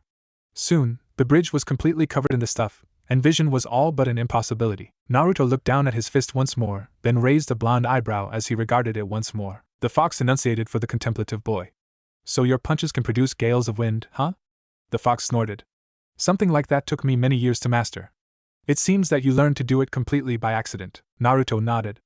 He looked back into the mist that surrounded him and prepared to punch at it again, only for something heavy to hit him and throw him off balance. The power that he was building up was dispelled, and he staggered a bit before righting himself. Naruto hadn't noticed, but there was a new gash on his jumpsuit. What was that? The fox asked. He couldn't see what was going on outside, not much, but he could tell when his host was feeling that something was off. I don't know, Naruto whispered. He reared back his arm to toss another punch, only for it to be knocked off course as well. This time the energy hadn't fully dispersed, however, and the aftershock of the attack pulsed into the bridge, cracking the stone. The scattered shards spread far, one such piece piercing the mist and bouncing off of something that was nearly invisible inside of it. The nearly invisible thing had a gasp of pain, and Naruto raised an eyebrow. Interesting, Naruto muttered. He reared back his fist once more, and when the invisible blur came in to intercept the attack, he let it knock his attack off course. Prepared this time, Naruto let his attack hit the bridge. The force of the punch shattered the stone, and sent the entire bridge groaning. The stone splintered and broke off once more. This time many more stone shards scattered in every direction, and the invisible blur was battered by the impromptu attack. Zabuza, his concentration broken, cursed as his invisibility within the mist faded. Naruto wasted no time upon seeing him, and cocked his fist back. We can't afford to beat around the bush with this one, the fox muttered. He intends to wear you down. While I am not sure exactly how possible that is, I'd rather not find out. Red chakra bubbled around Naruto's arm, eventually coming to coalesce around his fist. The red chakra shifted and squirmed around the boy's fist, swirling and whirring and becoming very dangerous. Come now, Naruto. Naruto, his punch unknowingly augmented by the fox's powers, threw his attack with a minimum amount of effort. The attack flew, and while Naruto's actual punch didn't go very far, the effects of it did. The mist parted under the titanic force of the punch. The ground was cleaved as a fissure was blown into the ground. Trees were uprooted, their roots torn from the ground and left flying in the chaotic windstorm of the displaced air. The sea, not particularly hit by the attack, parted from the ambient force of the blow, and at the center of it all Zabuza's broken body fell to the ground, only barely saved from total annihilation by the now broken Kubikurubocho. We have work to do. Serious series, serious punch. Kakashi stared in abject terror at the scene before him. He had turned his back for not a minute before the mist started seeping in again. At first, the one-eyed ninja thought that the natural mist of the land had started to creep back in, but then the fog started to thicken, and before he could do anything the visibility on the bridge was back to near nothingness. Shit, Kakashi cursed. He was now mentally kicking himself for allowing the newly minted genin to face off against an almost legendary ninja. Sure, Naruto was almost stronger than Guy, but that didn't mean anything. He was still green. He was still just a chill. Sakura, for the second time in about as many minutes, was forced to her knees. The shockwave from the side of the bridge where Naruto and Zabuza were fighting it exploded. It quite literally exploded as the mist was blown away for a second time. That wasn't the only thing blown away, however. A fissure in the ground, small where it started but expanding exponentially outwards from there, went several miles out into the woods. For quite a bit outwards from there, the carnage left debris and desolation everywhere. For anywhere inside of the fissure, there was nothing but total obliteration. Sakura, overwhelmed by the attack, could only gape at the large-scale destruction. I mean, sure, she always knew that Naruto was more powerful than they were on an amazing level. But, what sort of power gap? Haku had found it odd that he was knocked out by one earth-shaking attack, only to be awakened by another. Getting up slowly, Haku shook off the soreness granted by being hit with the force of a train, and wiped the melting ice shards off his kimono. He didn't have many valuable possessions. He was allowed to cherish the one expensive thing that he owned. That in mind, Haku rose gingerly to his feet. His whole body ached, but he still had to make sure that his state of dress was correct. After making sure he was of the correct attire, and ignoring the groans of the unconscious enemies behind him, Haku looked around, only to see that his master lay, crumbled and broken, in a blast cone that spanned out so far into the mainland that he couldn't currently see an end to the destruction. Anger, despair, and rage gave way to a kind of cold, quiet sensation. All thoughts fled from his mind as his body moved without any conscious effort on his part.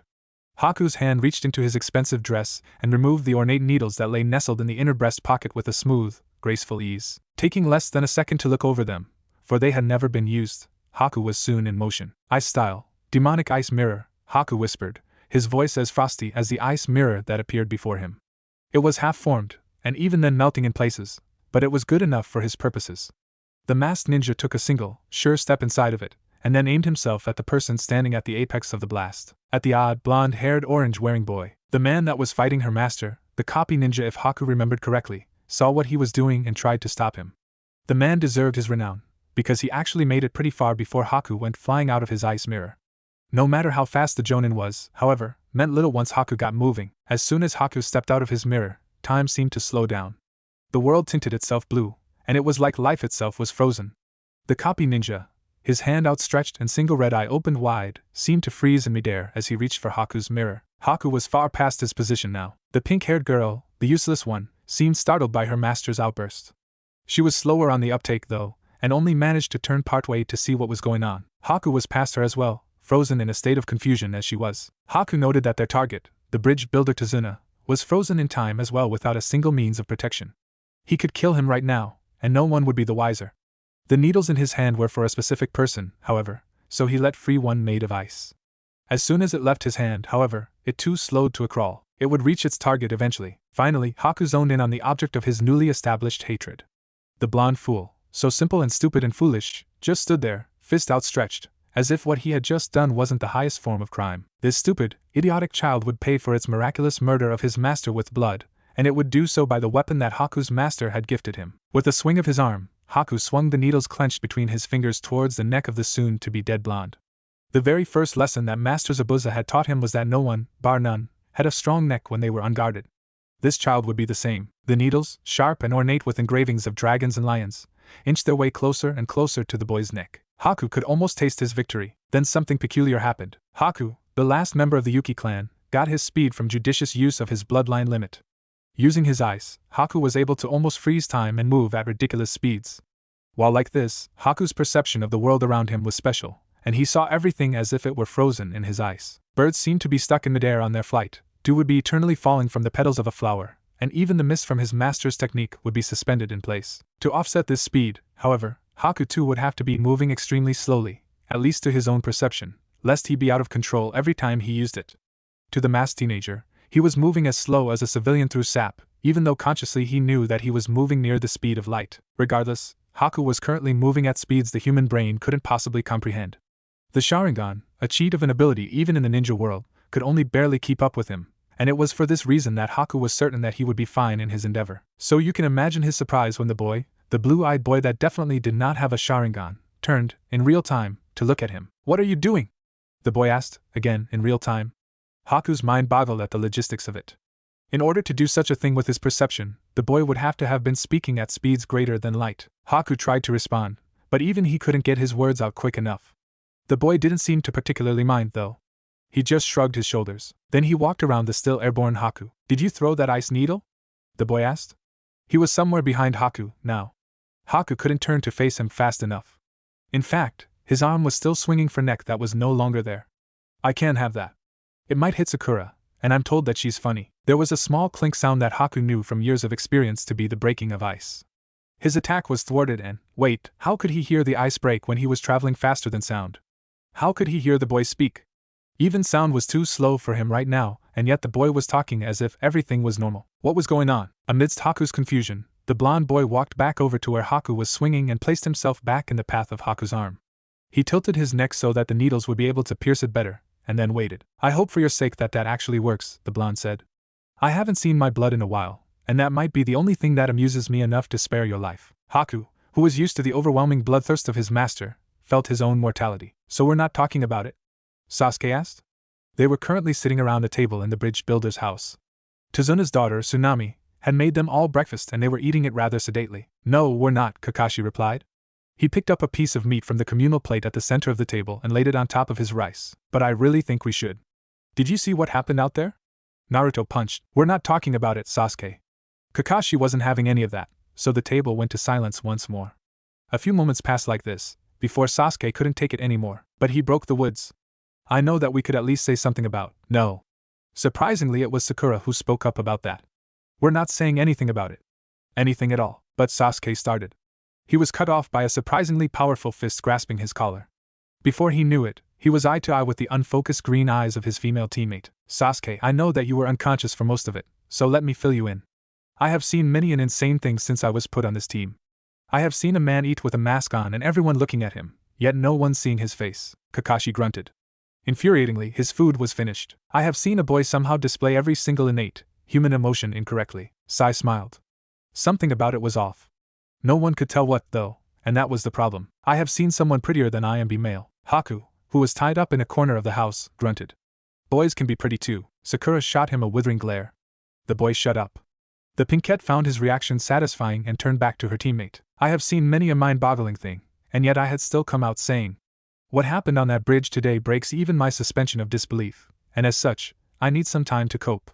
You will give me that, or so help me, I will make you wish that you were in that crater when it exploded." Sasuke, smartly, shut up once more, and the room devolved back into silence once again. There was a scream of pain outside. "Can you guys just tell me why we're letting Naruto deal with Gato and his men then?" Sasuke asked. There was a collective shrug, and it was actually the bridge builder's grandson, a boy by the name of Inari, who responded. "Well, we were prepared to fight them, me and the other townsfolk. But your friend just got this look on his face when he saw them and ran off. He said something about finally finding bandits and real adventure and barreled right into them." Inari then looked down at his food. He picked at it a bit before continuing. "After seeing the blast area, none of us had it in us to stop him." There was another scream outside.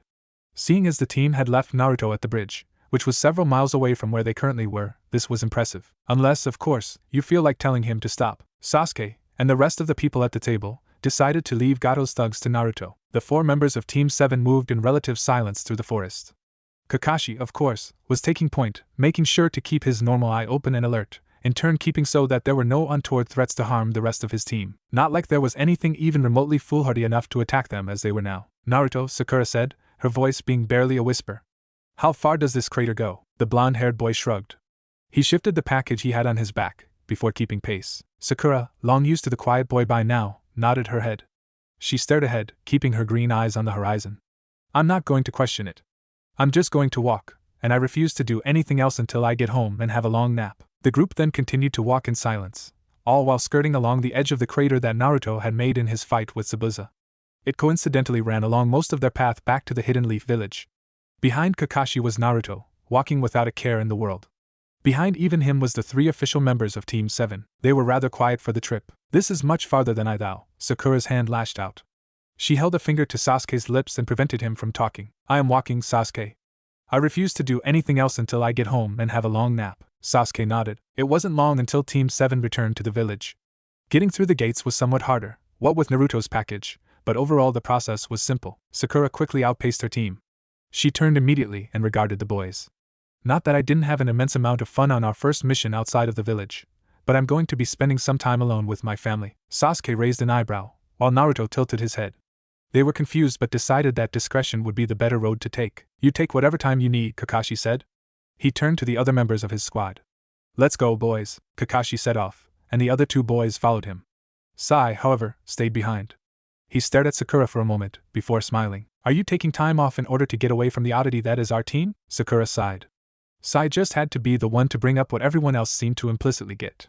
She pinched the bridge of her nose in order to stave off the coming headache. "Got it in one ace." The 3rd Hokage was a worldly old man. He had knowledge and wisdom beyond even his impressive years and had likely forgotten more than most people would ever know. As such, he was a man who would quickly notice trends and react accordingly. A trend that he had recently noticed was that Naruto tended to do things that would boggle minds. "Naruto," the Hokage started. His question was on the tip of his tongue, but one look at the blonde's blank face told him all that he needed to know on how that question was going to be answered. Instead, he directed the question to another. "Kakashi, why is there a young man tied up and strapped to Naruto's back?" Kakashi, who was doing his best to ignore the situation, tore his attention away from his book. "That's his package," Kakashi answered, as if what he said was as commonplace as the weather. "And why does he have such a package?" the Hokage asked. Kakashi shrugged. This time he did not look away from the book. He said that he wanted it. "I couldn't find it in me to say no." The Hokage was at a loss for words. "You were his Jonin commander. You had operational authority." "To be fair, Lord Hokage, no one ever told me that." "He's a genin," the Hokage stressed. "And a child to boot. Why would you ever assume that he would have any sort of equal status to yourself?" In response, Kakashi's eye trailed over to the blonde kid. He stood motionless and quiet in the middle of the room and did not speak unless addressed. "I remembered what happened to Guy." The Hokage couldn't bring himself to argue that point. "Regardless, what's happening here is an extreme violation of protocol. We do not let random individuals into the village without going through the proper regulations. And we definitely do not kidnap them without reason." The Hokage rubbed at his temple. "How did you even get him past the gate?" It was Sasuke's turn to speak up. Naruto spoke to them. The Hokage's old, tired eyes darted to the last Uchiha. "And what exactly did he say?" "If I remember correctly," Sasuke started, "he said that this is his package, and he wanted to keep it, sir." The Hokage turned back to Kakashi.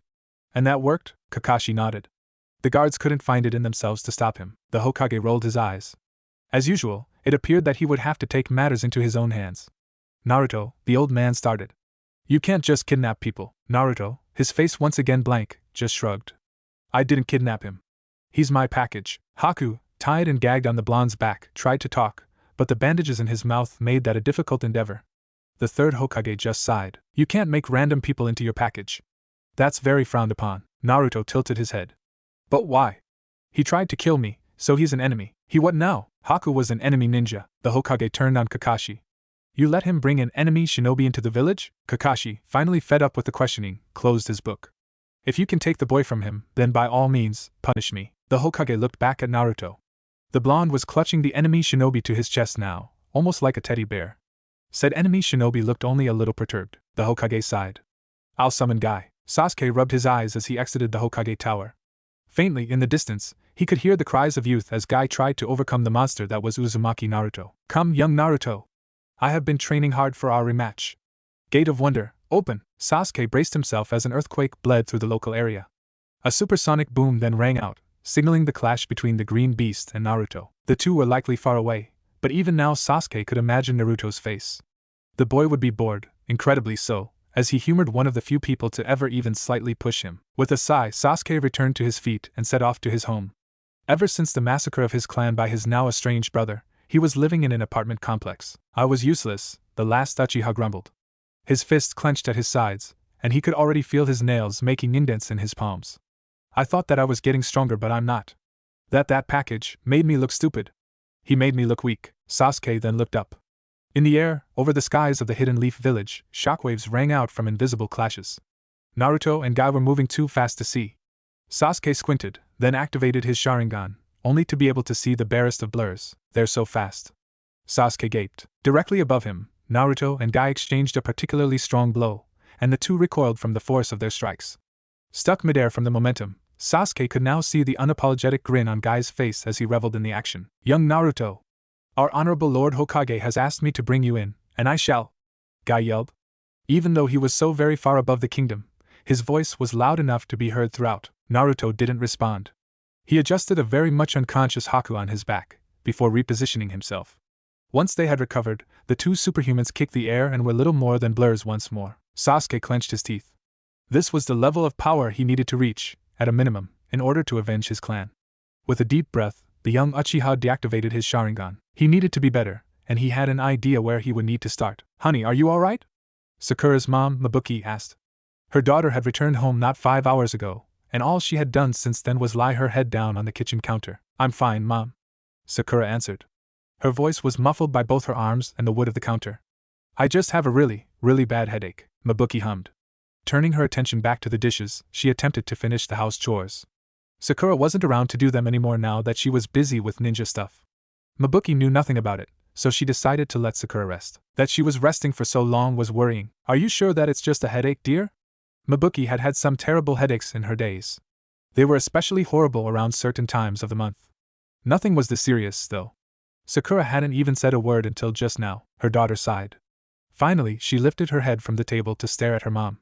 Mabuki almost gasped when she saw her daughter's eyes. The normally vibrant green orbs were blank, almost desolate. Mom, what's the oddest thing that you have ever seen? Mabuki wanted to respond with the fact that her daughter had naturally bright pink hair despite the fact that neither her nor her husband did, but decided not to. Sakura continued anyway. Have you ever seen someone punch a fissure into the ground? Mabuki hesitated. That wasn't something that was normal. The things that ninjas did or could do was certainly never normal. I'm pretty sure that Mistress Tsunade of the Sannin could do such a thing. No, Sakura said, her head hurting all the more for reliving the event. Not punching the ground. He didn't do that. He punched at the air, and the force behind it was so strong that the ground was affected. Have you ever seen that? Mabuki, the smart and scientifically gifted woman that she was, frowned. That's impossible, dear. The logic behind how much force that would need is staggering. The person throwing the punch would quite literally be evaporated under the energy and heat required to throw it. Finally, Mabuki got a response out of her daughter as Sakura threw her hands in the air. I know. That's what I said. And yet that's what happened. He punched at a person and destroyed the landscape. 4 miles. It doesn't make any sense, Mabuki blanched. 4 miles? That's impossible. Mabuki made her way over to her daughter. She placed a hand on Sakura's forehead. It was as warm as she suspected. You have a fever, honey. I'm sure that's the problem. Sakura batted her mother's hand away. Her face scrunched up as she scowled at the woman she thought was the person she was closest to. All too suddenly Sakura was realizing that her mother, the woman who used to be her bastion of support, was quickly becoming anything but. Mabuki still loved her, and wanted what was best for her, of that she was sure. But Sakura could no longer come to her with all of her issues anymore. Sakura was a ninja now, and what was quickly becoming a normal thing to her was a fantastical thing heard of only in legends to her mother. "No, Mom," Sakura started. Her voice was a little shaky, but she hoped that she was controlling it well enough that her mother hadn't noticed. Mabuki already looked scandalized from Sakura's actions. "I think that I might just be a little tired is all." "Is my room clean?" Mabuki looked concerned, and just the slightest bit confused. Regardless, she nodded her head and turned. "Mostly," she responded. "I hadn't had the chance to change your bedsheets as of yet." "Can you wait here until I do?" "Sure," Sakura said. She tried smiling, but it was at best a weary thing. "I'll just rest here until you're done," Mabuki smiled back. It, too, wasn't one of her best, but at the very least it seemed like Sakura's mom was appreciative of the gesture. Ever since Sakura started going to the academy, she was becoming more and more independent. Cleaning Sakura's room was one of the few things that Mabuki could do for her daughter, and Sakura was determined to let her do it. "I'll be right back," Mabuki said. With a quick shake of her hands, the housewife dried herself and made off to prepare her daughter's room for her. Sakura smiled at her until she was effectively out of sight. Then she collapsed, her energy leaving her. She would drag herself back up from the counter when she heard her mom coming, but for now she would rest. "Even Mom doesn't believe me," Sakura then sighed. In front of her was a plate of toast and eggs that her mother had prepared for her. Team 7 had returned to the village quite early and had therefore been just in time for breakfast. Sakura hadn't touched it, not even once. "Maybe I should just start training more," Sakura mumbled. She buried her face in her folded arms. "Naruto and Sasuke and the rest of them are all so much stronger than me. Maybe if I'm stronger, then they'll be forced to believe me. I bet Ino wouldn't be having this much trouble." "I bet Ino would be." Sakura's voice faded out as her headache worsened. Her eyes drooped, and she slowly fell asleep. She lied there, dozing and calm, until suddenly she twitched. Thinking nothing of it, Sakura let herself fall back to sleep. In front of her, her eggs levitated just slightly off the counter. Guy collapsed, his chest heaving as he tried to catch his breath. Sweat dripped down his face like waterfalls, and his eyes drooped every so often. But in his clutches was the package that his hokage asked him to get. Guy's smile couldn't be wider. "Young Naruto! I have done it! This game is mine!" Naruto, upon hearing Guy, turned and stared at the man. Then he reached for his back and seemed genuinely confused that Haku was no longer there. The boy then glared at Guy, the action a rare moment of real emotion from him. Naruto pointed, his finger acting as both an accusation and a death toll. With a voice as calm as a lake and as deadly as a guillotine he spoke. "Mine," Guy recoiled. For reasons he could not comprehend, he felt as if a rope was tightening around his neck. "Young Naruto, are you?" Guy didn't finish the statement before Naruto was on top of him. Hayashi Hyuga wasn't a man that was easily surprised. After becoming the head of his clan at 21, the earliest of any clan head in Hyuga history, he was used to the unusual. He had become quite adept at parsing the extraordinary from the asinine and was as such deemed as one of the most capable leaders his clan had ever produced. And then Uzumaki Naruto decided to go from brash and annoying to silent and powerful during a single year. Hayashi had heard rumors of him overpowering Might Guy, a man that even he had to admit was strong. It was said that before Naruto even left the academy he was causing untold destruction. Hayashi, of course, believed none of this. He was a pragmatic, skeptical man by reputation. It was a reputation well deserved, and thus while everyone else was obviously in awe of the earth-rending, air-tearing catastrophe of a fight that was currently happening over the village between Guy and what was supposed to be Naruto, Hayashi was sipping his tea and looking over his clan's financial records. His silent denial was as strong as his taijutsu. It was during his most recent denial, the 34th random earthquake to shake the village that day, that a knock came to his door. Hayashi grunted, a sound that, although low, cut through the silence of his study like a knife. The door opened, his servants knowing his mannerisms, and in stepped a member of the branch clan of the Hyuga. The Hyuga clan member bowed deeply at the waist upon entering. "Lord Hayashi, I apologize for disturbing you, but you have a visitor." Hayashi raised an eyebrow, but otherwise kept his face completely passive. "And you allowed him entry? Is it the Hokage?" The branch member, to his credit, didn't quake under his leader's annoyance. He simply swallowed his trepidation and continued. Hayashi was proud. That was how a true Hyuga should be. "It is not. But I figured that it was still a person of interest. I would never disturb you for anything else." Hayashi let his surprise wash over him. This particular branch member was the most trusted of his attendants. His talents were quite honestly wasted in the lesser half of the clan, but that was the circumstances of one's birth. Regardless, he was still quite talented, and had a judgment process similar to Hayashi himself. Therefore Hayashi trusted that whoever this person was would probably be at the very least entertaining. "Who is it then?" Hayashi asked. The man, recognizing the acceptance, allowed himself to straighten. It is the last of the Uchiha. Sasuke Uchiha, my lord. This time Hayashi let his surprise show in the ever so slight raise of both of his eyebrows. Now that was interesting. You may let him enter. The branch member bowed once more and let himself out. Hayashi had just enough time to put away his paperwork before another knock rapped on his door. This time Hayashi called out that it was okay to enter. Sasuke Uchiha stalked into the room like a shadow, and instantly Hayashi was on guard. This didn't feel like a child he was dealing with. This felt like a seasoned politician. His eyes were sharp, too sharp, and Hayashi knew that he was a man on a mission. Sasuke sat at Hayashi's table opposite him. There was no pomp or ceremony in his actions, only a calm efficiency. Lord Hyuga, the boy said. 2 simple words, and yet so calculated. The boy was letting Hayashi, as was correct as he was in the Hyuga's house, start the conversation. Uchiha, Hayashi responded, acknowledging the boy before him. Well, he shouldn't refer to him as a boy. He was a ninja now, despite being the lowest tier. The boy was expected to be able to kill, and thus was an adult. What brings you to my residence? The young man seemed to be contemplating what to say, but Hayashi had to give him props for not breaking eye contact. The silence stretched on for a couple seconds more, Hayashi calmly weathering the social faux pas. Just before it reached a critical point, however, another freak earthquake rumbled through the village. Hayashi calmly ignored it with another sip of tea. The Uchiha did not. There, that Sasuke said. He pointed up, towards the ceiling, but Hayashi knew that he was referring to what was happening outside. Currently my teammate is outside fighting off one of the strongest people I have ever seen. Your teammate? Hayashi asked. It was common knowledge who inherited the very cursed role of the new Team 7. On one hand Hayashi was upset because Team 7's notorious reputation as being bad luck made it hard to play coy. On another hand Hayashi was happy that he was one more generation away from the bad luck that being on that team afforded. Being Minato's teammate was never a boring time. It was also rarely a painless time. The look on the young Uchiha's face made it clear that he was annoyed at Hayashi's game. Regardless, he barely let that irritation show on his face. Instead he huffed and continued as if he believed Hayashi's words. Naruto Uzumaki. He's above the village fighting guy. It was around now that the branch attendant returned. In his hands he held a silver platter with an ornate tea set perched on top. Hayashi noticed that it wasn't quite the tea set they brought out when important guests, such as Fire Country nobility, visited, but it still wasn't the worst of what they had. That the attendant even deigned to bring any spoke volumes. Maybe this was more important than he thought. Sasuke accepted the tea in stride, and sipped quietly while the branch member refilled Hayashi's cup. They let the silence reign while they enjoyed the tea. After a few minutes Hayashi decided to continue the conversation. Yes, I have heard that guy has moved on to combating a certain ninja. What does that have to do with the nature of your visit, if I may ask? Sasuke placed his teacup, emptied but not drained, on the associated platter. Do you know the nature of our previous mission? Hayashi shook his head. No, I wouldn't know the nature of a random Genin team's mission. Hayashi knew exactly what happened on that mission. Team 7's first mission out of the village was almost always a point of discussion.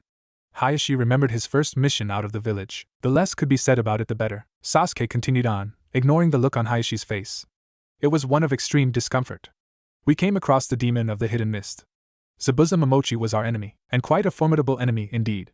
Hayashi was uncertain of even his own ability to overcome such an opponent. With practiced grace, Hayashi turned to sip from his tea once more. Incredible. Seeing as how you're here I can assume that you all overcame him? Kakashi has proven his ability once mo. Kakashi wasn't the one to beat him. It was Naruto. Hayashi glided over that comment like a professional ice skater. And you managed to defeat his apprentice? No? Sasuke's eyes narrowed. For someone who didn't know about the mission, it's amazing that you know about Zabuza's apprentice when I hadn't even brought him up. Hayashi didn't deign to acknowledge that statement. Sasuke continued, but no, I hadn't done that either. It was Naruto who beat him as well. Hayashi, who was desperately trying to hang on to his sanity, gently placed his cup down and reached for the tea kettle. Look, Lord Hyuga, the simple matter is that Naruto is strong. He's stronger than most anyone I know. He's even stronger than our sensei, though Kakashi won't admit it. Right now he's outside sparring Guy to a standstill, and he probably isn't even going to be tired for it. He's stronger than me, than Guy and probably even Kakashi. He has pure strength that rivals even a Hokage, and maybe, Sasuke trailed off. He looked as if the next words would truly pain him to even say. He might even be strong enough to beat Itachi. Hayashi was truly surprised for once. As long as he'd known the Uchiha, they were never able to admit inferiority. And what does that have to do with me, Uchiha? Sasuke, his eyes downcast, brought his gaze up to meet the Hyuga leader. His onyx eyes turned red and, reflexively, veins appeared around Hayashi's. The two mighty Dijutsu users stared each other down, both tense as they awaited the other's move. I can never overpower Naruto in pure strength. I know that now, after seeing him punch a hole into the countryside. Hayashi's eye twitched. I can grow stronger, more and more with no end in sight, But no matter what I do, I can never grow stronger than that monstrosity out there. But where I cannot outpace him in power, perhaps I can in skill. Sasuke then looked at Hayashi. He deactivated his Sharingan. There is no one more proficient in skill in the village than you. You will be my teacher in skill and martial arts. With your teaching I can outpace Naruto, and with that, my treacherous brother. And why should I teach you? Hayashi asked. You have given me no reason to believe in you. The Hyuga techniques are a closely guarded secret, taught only to the members of our clan. Even if I were to teach you, it would only be a shadow of its true potential.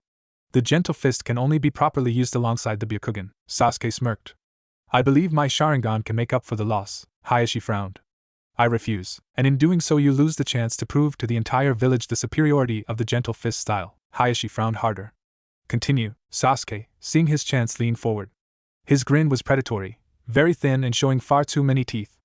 Everyone already knows that the gentle fist is the best taijutsu style in Konoha. What they think they know is that the gentle fist is from the efforts of the Byakugan. They think it is a style that is solely based on a very specific bloodline. A cheat ability, if you will, Hayashi huffed. And would they be wrong? It is a fighting style made for the Hyuga, by the Hyuga. If there was a more focused fighting style, I haven't heard of it. Why should I care what others think of my family's ability? However specialized it is, it works. Well, yes, Sasuke acceded. My apologies then, Lord Hayashi. I had come here expecting a man of ambition. If you are content with where you are, then I see no need to continue this conversation. Sasuke then rose. By your leave, Hayashi scowled. Sit, Uchiha.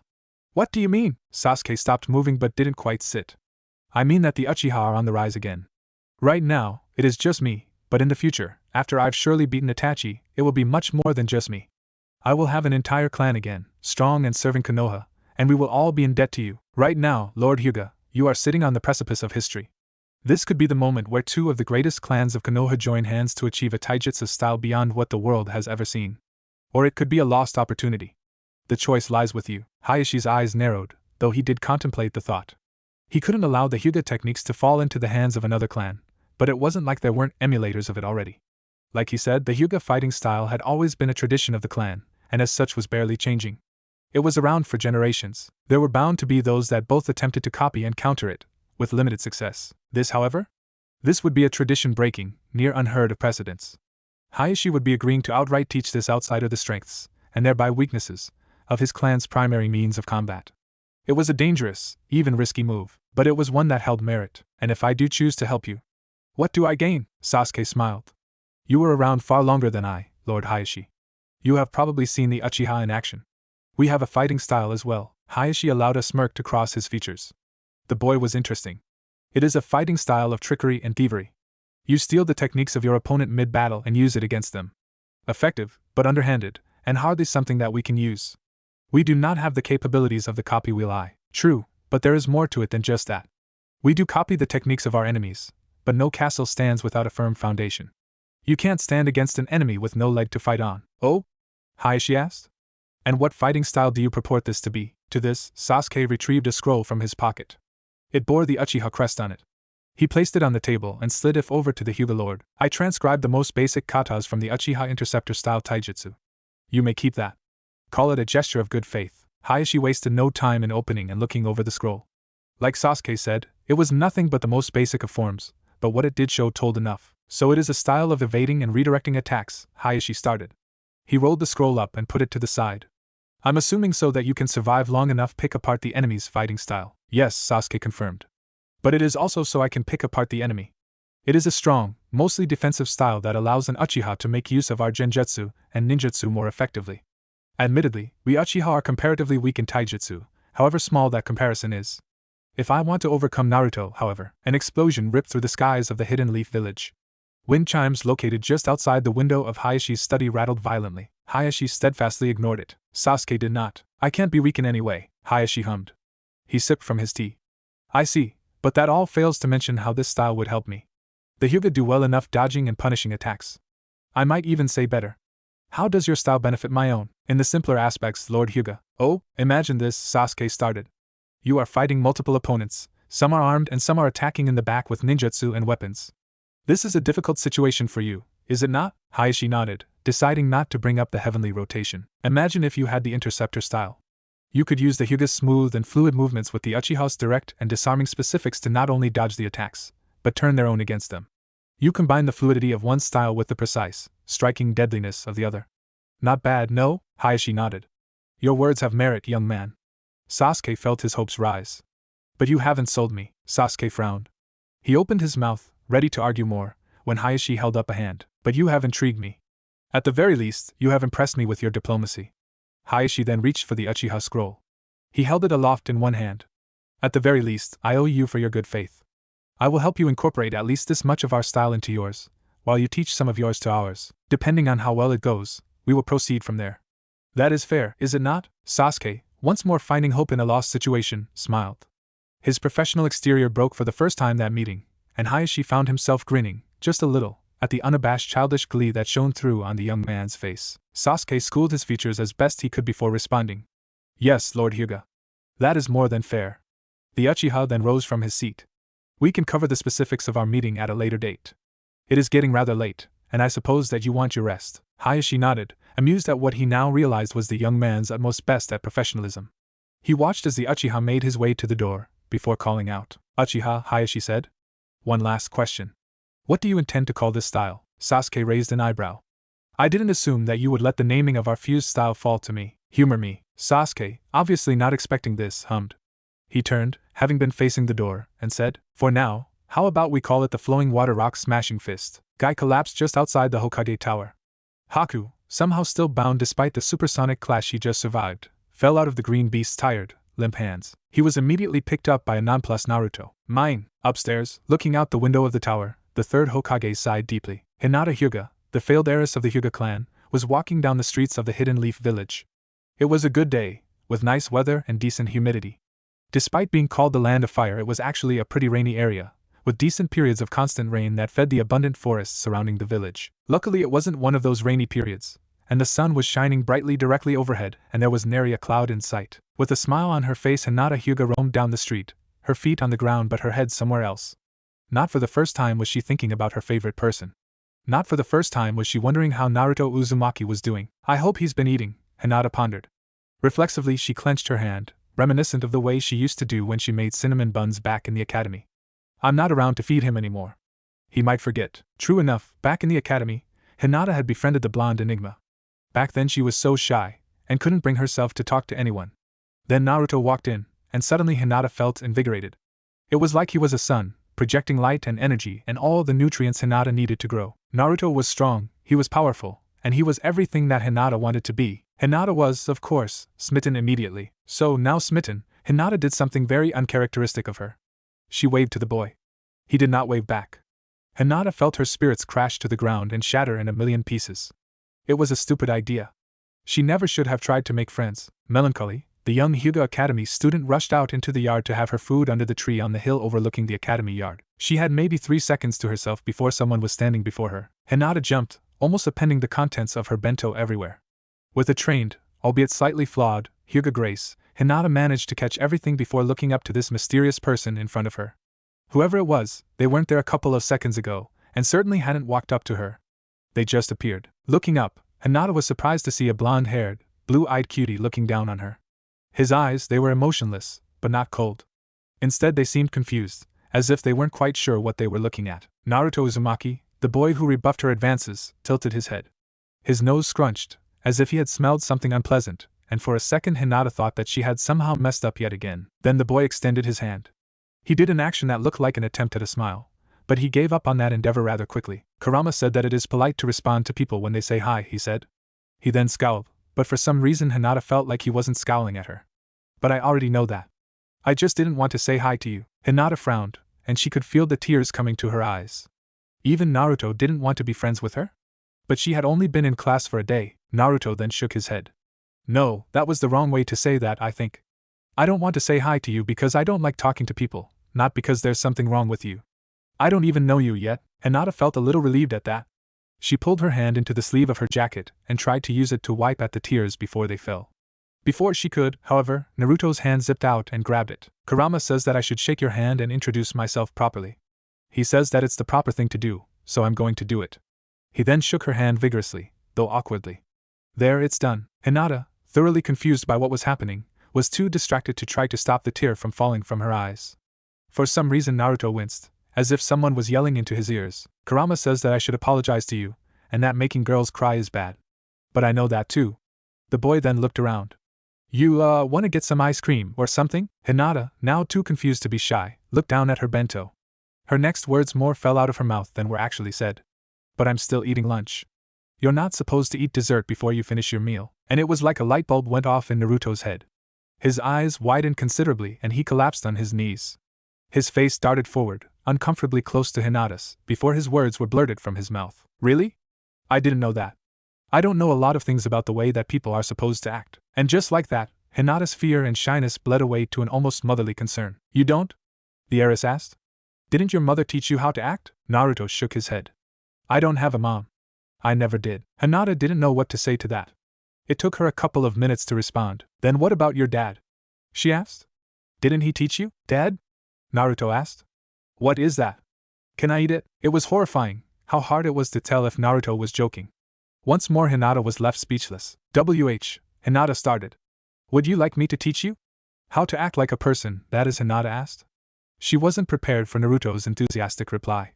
It was the most emotion she had ever seen from him before and since. Yes, I would. And from that moment onwards, Hinata attempted to teach Naruto how to be a person. It was a grueling and difficult endeavor, and sometimes Hinata was certain that all of her efforts had been in vain. Then Naruto gifted her a flower one day, because he remembered that it was good to give people things that they liked whenever you were grateful for the things they did. Hinata's heart fluttered, and she didn't know whether she was happy that a boy gifted her something, or proud that her little caterpillar was growing up into a social butterfly. That was all months ago now. Naruto was off on his own, and Hinata only ever got to see him in glimpses around the village.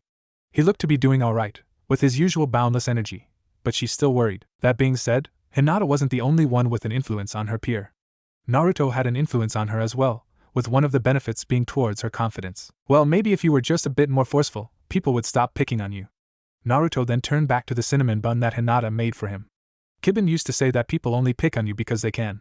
You should not let them do it. And from that day forward Hinata was a little more forceful. Just a little. She beat her younger sister Hanabi in a spar, like she always could but was too afraid to, and instantly her standing in her family was raised. Maybe you aren't a lost cause, Hayashi Hyuga, Hinata's father said while stroking his chin. Maybe. Yes, Naruto was a positive influence on her as well. He was also a negative influence. Hinata, what's wrong? Oh, nothing, Naruto. I just wish that the mountain range was slightly to the side, sometimes. Relaxing in the sun during the break would be so much better if the sun could actually shine on us, and not the mountain. Naruto then got up and moved the mountain. On that day Hinata learned that the world didn't make sense sometimes, which was why when a creature, seemingly made of a viscous, sentient goo burst out of the alleyway she was about to walk by, Hinata barely blinked. Oh, was all she got out before the creature lunged at her. Sakura was a genius. This was apparent from the moment she learned how to read at 2, and was made doubly so when she was accepted to the Ninja Academy as a civilian at age 4. While not practically gifted, Sakura grasped theoretical and academic concepts rather quickly, and could figure out conjecture with just a couple hours of exposure. Sakura was a genius. So when she was presented with a gift that, as far as she knew, no one else had, she started to dissect it with almost no hesitation. I wonder what the limit is, Sakura pondered. She twirled her finger, and the empty glass of water twirled in the air as well, enchanted by Sakura's abilities. Can I only lift small things, or can I lift horses? Can I lift houses? Sakura's mind drifted, and with it, her concentration on the glass. The cup wobbled in the air for a bit, before dropping suddenly. Before it hit the ground, however, Sakura's ninja instincts kicked in. Her hand zipped out and grabbed at the cup, rescuing it from a shattering fate. It requires more concentration than I thought, Sakura pondered. But I suppose that's a fair trade-off for such a low chakra consumption rate. The pinkette then placed a finger on her chin. I wonder if this is a dormant bloodline limit within my family, or is this something that has awakened within me? Whatever the reason, Sakura's thoughts were plagued by yet more thoughts, none of which were her own. Is that Sakura started? She leaned closer to the window, but she wasn't listening with her ears. She was listening to the thoughts that were screaming to her from elsewhere. Is someone being kidnapped? After listening very hard, something that was nigh impossible considering the jumbling thoughts that were floating through the air from the many villagers, Sakura could confirm that, yes, someone was being abducted. Naturally, Sakura's first instinct was to sit back down. She lived in a ninja village. It wasn't too odd for one of the roaming ninja to be assigned with a less than savory retrieval quest.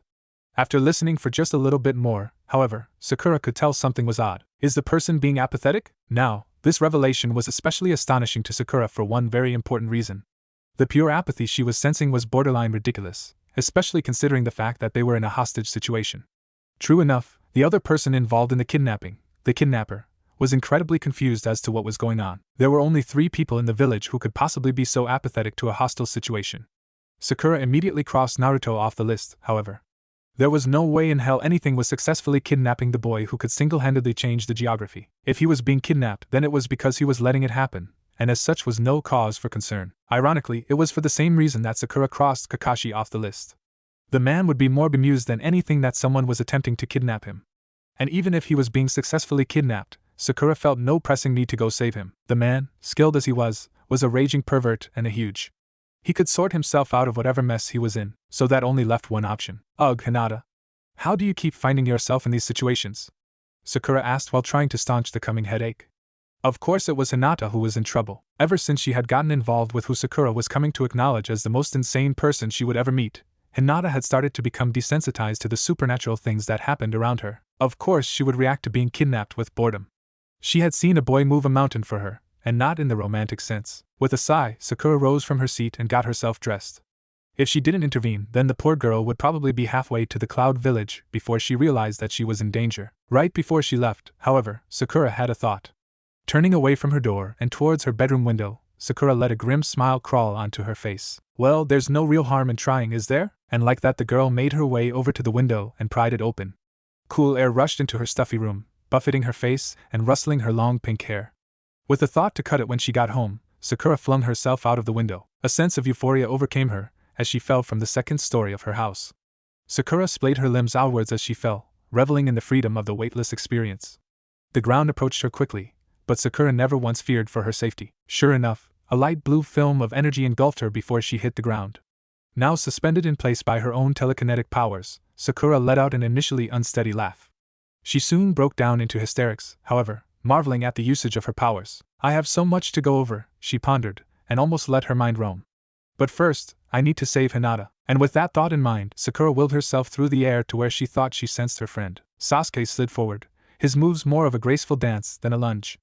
Quickly he advanced towards the stationary form of Hayashi Hyuga. The man's face was carved from stone as he waited in one of the Hyuga's standard gentle fist forms. Though Sasuke's own stance was similar, his was more of a combination of styles, the flowing water rock-crushing fist. This is it! Sasuke grunted, his voice as much of a yell as was allowed in the Hyuga household. His arm, bent like a snake, whipped out to strike at the man.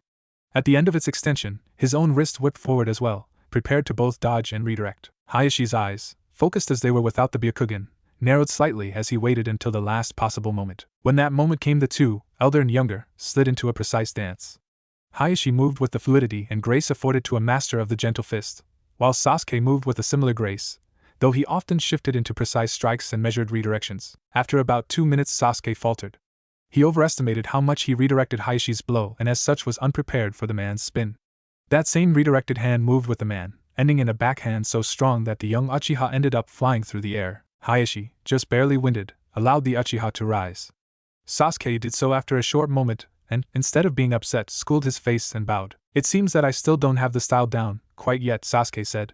His voice was just barely above a whisper, and his eyes were trained on the floor. Hayashi allowed a small smirk to grace his lips.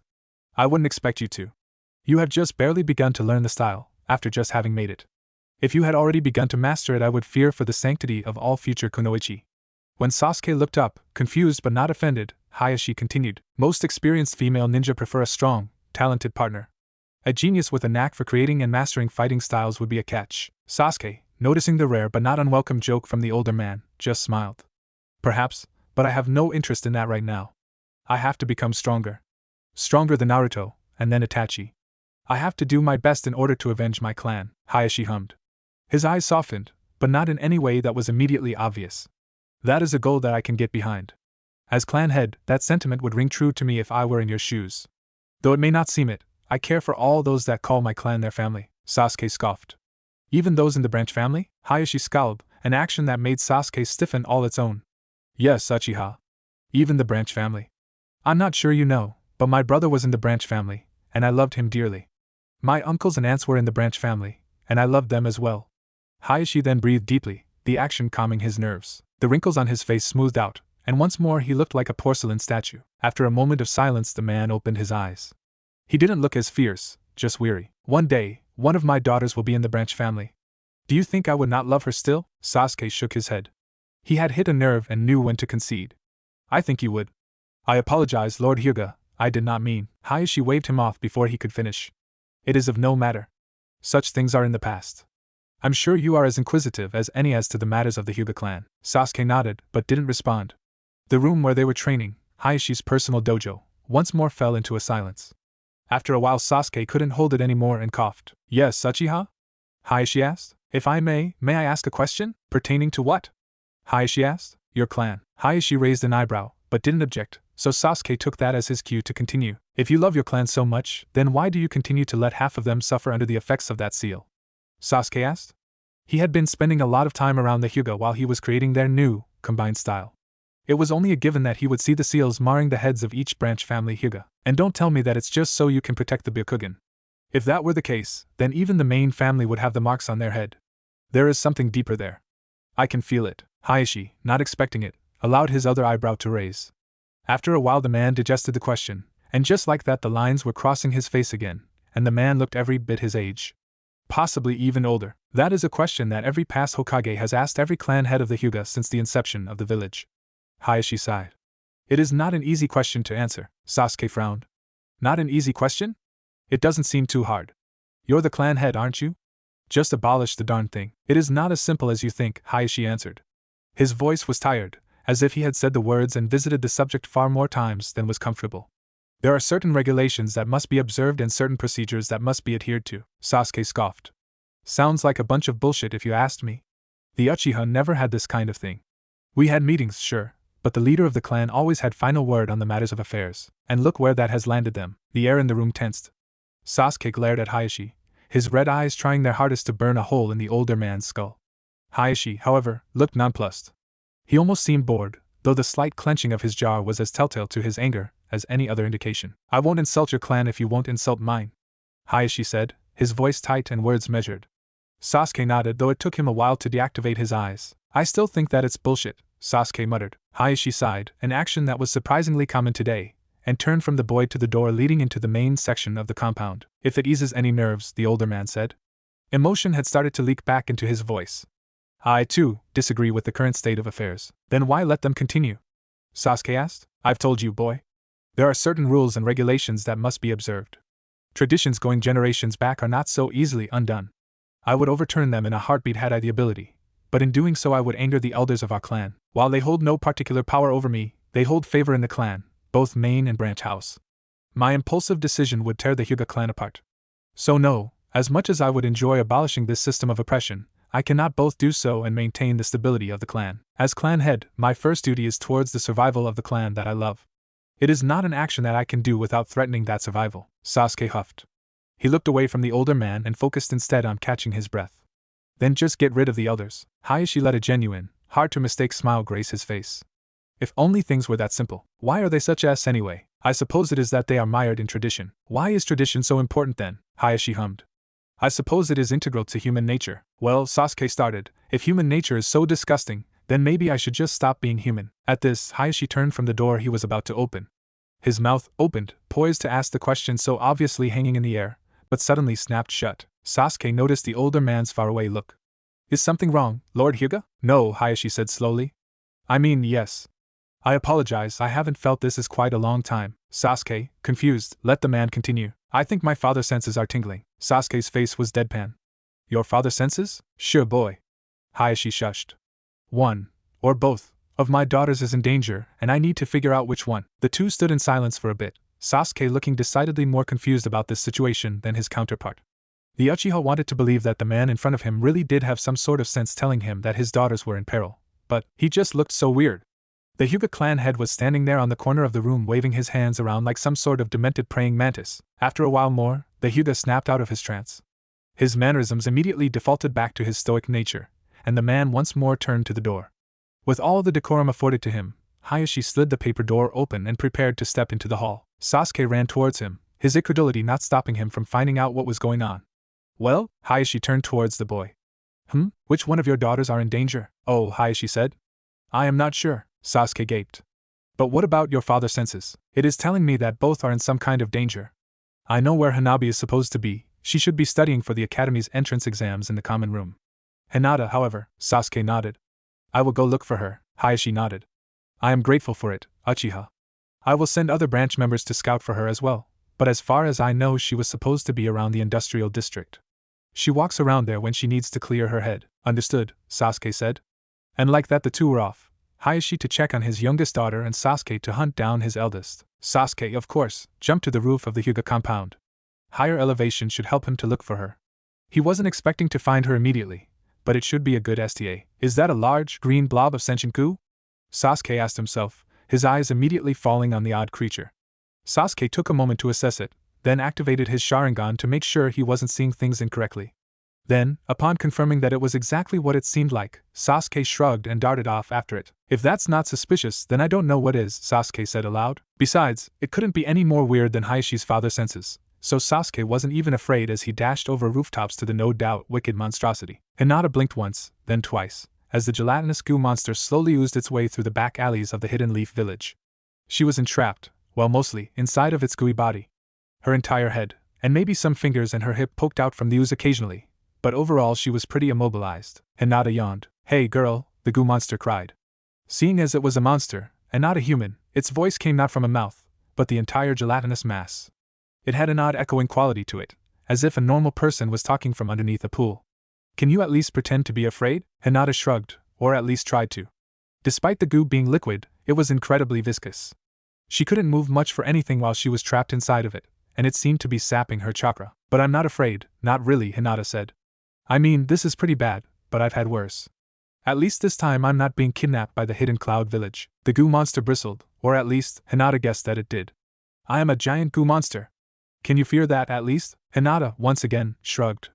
I've stopped being scared of things when I started dating the boy that would move mountains for me. The goo jiggled. In doing so it jostled Hinata, but that didn't mean much to the apathetic princess. The goo monster did not seem pleased by this. Well, started the monster. As romantic as that is, I doubt that he can hold a candle to me. Hinata looked at the beast. Right? It asked. Hinata shook her head. But I am the pinnacle of monster ingenuity. Hinata once more shook her head. Why? Because I wasn't being romantic. Or metaphoric. He literally moved the mountain for me. The goo made a sound that was almost a whine. Yeah, sure. Your boyfriend moved a whole mountain for you. Hinata was about to retort, but something slammed into the ground behind them. Slowly, the goo monster turned its gelatinous body around to see what had happened, only to see a pink-haired girl slowly rise from the crater she had flung herself into. Okay, new plan. Whenever I'm flying with telekinesis, don't go faster than 20 kilometers per hour from above the 2-story line. Sakura then rubbed her forehead. Also, ow. The goo monster was stunned by the action. Hinata, however, was not. Telekinesis? Do you have psychic powers now, Sakura? Sakura looked at Hinata. Her face was almost a scowl as she looked at her former classmate. Yes. I see that you're as nonplussed as ever. She then stopped, and for a second her eyes went glossy. They returned to normal soon, however. And I see that you're lying now. That's not a good face for the Hyuga princess. Hinata, sweet, innocent Hinata, actually scoffed. It's a monster, Sakura. I'm pretty sure that my lack of decorum will be forgiven. The monster made a sound that was like a gurgle. It wasn't a very good lie, though. I mean, how could your boyfriend possibly move a mountain? Sakura let her eyes drift, for the first time, to the monster that was taking up most of the back alley. No, that happened. What didn't happen was the two of them becoming an item. Sakura looked back at Hinata. You're not dating Naruto. Hinata looked at Sakura. If it weren't for the fact that Hinata wasn't made with a mean bone in her body, Sakura might have interpreted the look as a glare. We are. He just doesn't know it yet. Sakura rubbed her forehead. I don't know what you see in him. He's practically emotionless half the time. Hinata huffed. She pointed her nose in the air as she looked away. Then you don't know him as well as I do, Sakura sighed. She massaged her temples before looking back to the goo monster. I guess I'm sorry for dragging you into this. We've been having this argument for a while. Indeed, ever since Ino started hanging with the crazy trio, Sakura had struck up a very unsuspected friendship with Hinata. It's fine. The goo monster gurgled. If that is all, then I'll just leave? A blue film of telekinetic energy formed over both the goo monster and Hinata. Yeah, Sakura said. Her eyes were glowing the same icy blue as the energy that enveloped the two. I can't let that happen either. Her dad would blow several fuses. The goo monster, unable to move, gurgled in a distressed way. But she doesn't even have a problem with this. Sakura looked to Hinata. She looked about as interested in the current events as she would be about the weather. Sakura looked back to the goo monster. Yeah, she doesn't. Do you want to know why? It's because her best friend would punch you so hard that your twisted descendants would feel it. Sakura stressed best friend while glaring at Hinata. Hinata tried to glare back, but it looked cute at best. The goo monster gurgled. Enough with the stupid best friend. Why are you so adamant about lying about him? I know that he's impossible. Actually, a voice echoed. It was familiar to both Sakura and Hinata. Sakura looked exasperated, and Hinata looked nonplussed. They're not lying. Sasuke Uchiha jumped down from a building into the surprisingly empty alleyway. He wore the Hyuga training clothing, which was all white, but he still somehow managed to look gloomy. Sasuke took one look at the situation before turning to the one bastion of normalcy he could find, himself. Dear God, I'm really standing here in this situation. Sasuke closed his eyes and stared upwards as if to imagine himself anywhere other than where he was. One of my former classmates is trapped in some kind of sludge monster, who is in turn trapped in a telekinetic field of one of my other teammates. Sasuke groaned. This is happening. Greetings, Uchiha. Hinata greeted with a small smile. Is training with father over? Why, yes. Sasuke responded. He returned the smile, though his was more of a smirk. His father's senses seemed to go off, and we had to end the experiment early. Hinata almost seemed to pale at that, but she took the information in stride. I see. Sasuke turned to Sakura. So psychic now? I'm a telekinetic right now, Sakura responded. We'll see about reading minds in a bit. Sasuke smirked. He turned to the goo monster. Well, I guess it's time to show you what I've been working on. I haven't exactly been sitting still. Sasuke then got into an odd stance. His knees bent, putting him into a crouch. With one hand outstretched, and the other held back, he turned slightly sidelong to the enemy and bent his fingers into slight claws. I will show you the power of the water-flowing rock-crushing fist, Sakura smiled. She then raised her hand towards the goo monster. Not if I crush it first. The goo monster took that moment to break free of the telekinesis. It gurgled once, before letting goo tentacles burst out of its body. You will not take my prize. I will take you all instead. And with that, the three charged towards each other. Watch out! Sasuke shouted. He attempted to warn his co-fighter, but his moment of distraction nearly cost him. Yet another tentacle burst out from the body of the sludge monster, and nearly took his head off. With a spin on his right foot he managed to dodge out the way, if only barely. I can see, Sasuke, Sakura responded. Three tentacles attempted to crush her, but a psionic shield came up just in time. They splattered upon contact with it but reformed soon after to come in for another go. You were so confident not a couple of minutes ago. What happened? The ooze monster asked, his echoing voice so haughty now that he had his combatants on the back foot.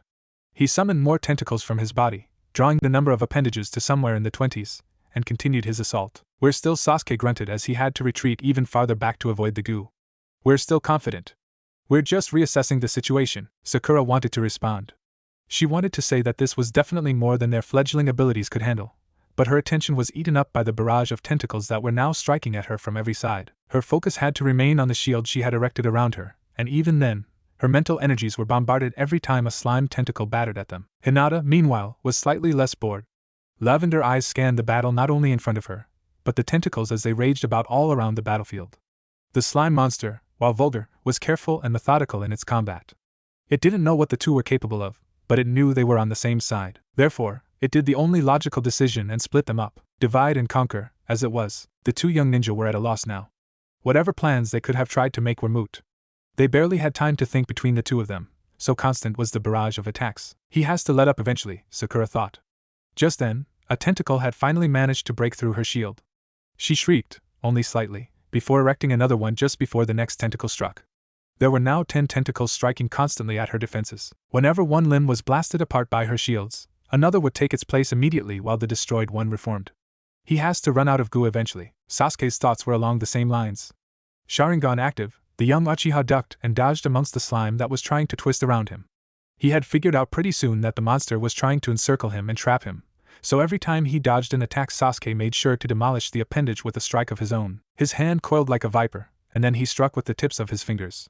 The attack destabilized the surprisingly fragile tentacle, causing it to explode at point of contact. The appendage would then retreat to reform, giving Sasuke just the slightest amount of breathing room to move from where he was being trapped. The two young ninja were doing a fine job of surviving, but even Hinata could see that they were tiring fast. Soon the goo monster would simply outlast them, and that wasn't okay. If only it wasn't draining her chakra so fast. Come to think of it, that may be why it was able to last for so long. Any ideas, Sakura? Sasuke asked. He spun while striking his hand out, dispelling several tentacles at once. I'm running kind of low here, trust me, Sasuke. If I had a plan, you'd know. Sasuke grunted, then backflipped out of the way of a new barrage of tentacles. There seemed to be a never-ending tide of them, and they seemed to increase with every passing minute. Soon the two of them would be overwhelmed, and possibly trapped as well. Give in, the goo monster echoed. You can give in and find peace within me, Sasuke grunted once more. He looked to Sakura and locked his currently red eyes with her green. Even without telepathy, the two knew their decision. Fuck no, the two intoned together, and suddenly they fought with vigor anew. Sakura stopped being on the defense. With a yell, she blasted all the tentacles around her away. Sasuke, upon noticing the lull caused by her attack, got to work. His body coiled inwards, just a little, before the boy exploded outwards. His hands and legs seemed to move in a flash, and before long the tentacles around him collapsed as well. The two combatants, though panting slightly, looked on the goo monster with accomplishment shining in their eyes. Maybe you should be the one to give in, Sasuke asked triumphantly. The goo monster was now without a way to attack, and his body looked noticeably smaller. You're without most of your ammo, and much more of this will leave you too small to keep Hinata trapped. Sakura then raised her hand. A film of psionic energy enveloped it, though it flickered with Sakura's tired concentration. This is your last chance. Let our friend go, or we'll make you, the goo monster rumbled. It inched backwards, or tried to, but the psionic energy surrounded it tightened. The beast rumbled, but its echoing voice was little more than a squeak now. It's over, Sakura growled. She tried her best to sound threatening, but she was standing on her last legs. Her knees wobbled, just a bit, and her chest heaved from the exertion. Just let her go, the goo monster gurgled, and if it had a face Hinata was sure it would be smirking, the bastard. You're awfully confident. I can see that you are not much better off than I. This caused them to stir. Sakura snarled, and her hand clenched. The goo monster made a noise, high-pitched like nails on a chalkboard, as the psionic barrier surrounding it constricted. I'm tired of your games, Sakura said. Her voice was guttural as her hand clenched more. Let go of my friend, or I'll make you. The beast shrieked a bit more. Its goo shivered as it writhed in pain. It twisted in on itself as it tried to escape the pain to no avail. This continued for a few more minutes before finally it relented. When it did, however, all it did was laugh once more. You really are a fool, aren't you? Sakura didn't respond. Her eyes simply narrowed as she squeezed the beast tighter. You care to repeat that? Sakura asked. Her voice was level, almost monotone. Sasuke spared a glance towards her. A vein had started to bulge on her forehead. With how big her forehead was, the vein was hard to miss. Sakura, Sasuke whispered, but the girl shrugged him off. She trudged forward, stepping over or squishing the slime puddles in her path. I don't think you're in any position to taunt me, the pink-haired girl growled. Her emerald eyes were like stone. Release my friend. Once again, the monster laughed. Its goo attempted to shake, but Sakura's psychic grip held strong. Or what? Are you going to squeeze me harder? Crush me to death? That'll be difficult with your friend inside me. Sasuke spared a glance towards Hinata. She had been silent up until now. Now that he paid attention, he could see that the squished glue spread over her body evenly like a second skin. She didn't scream at the pressure, but her face was contorted into an obvious grimace. Sakura, Sasuke started. He walked over to her. Hinata. You're hurting her. Sakura sucked her teeth.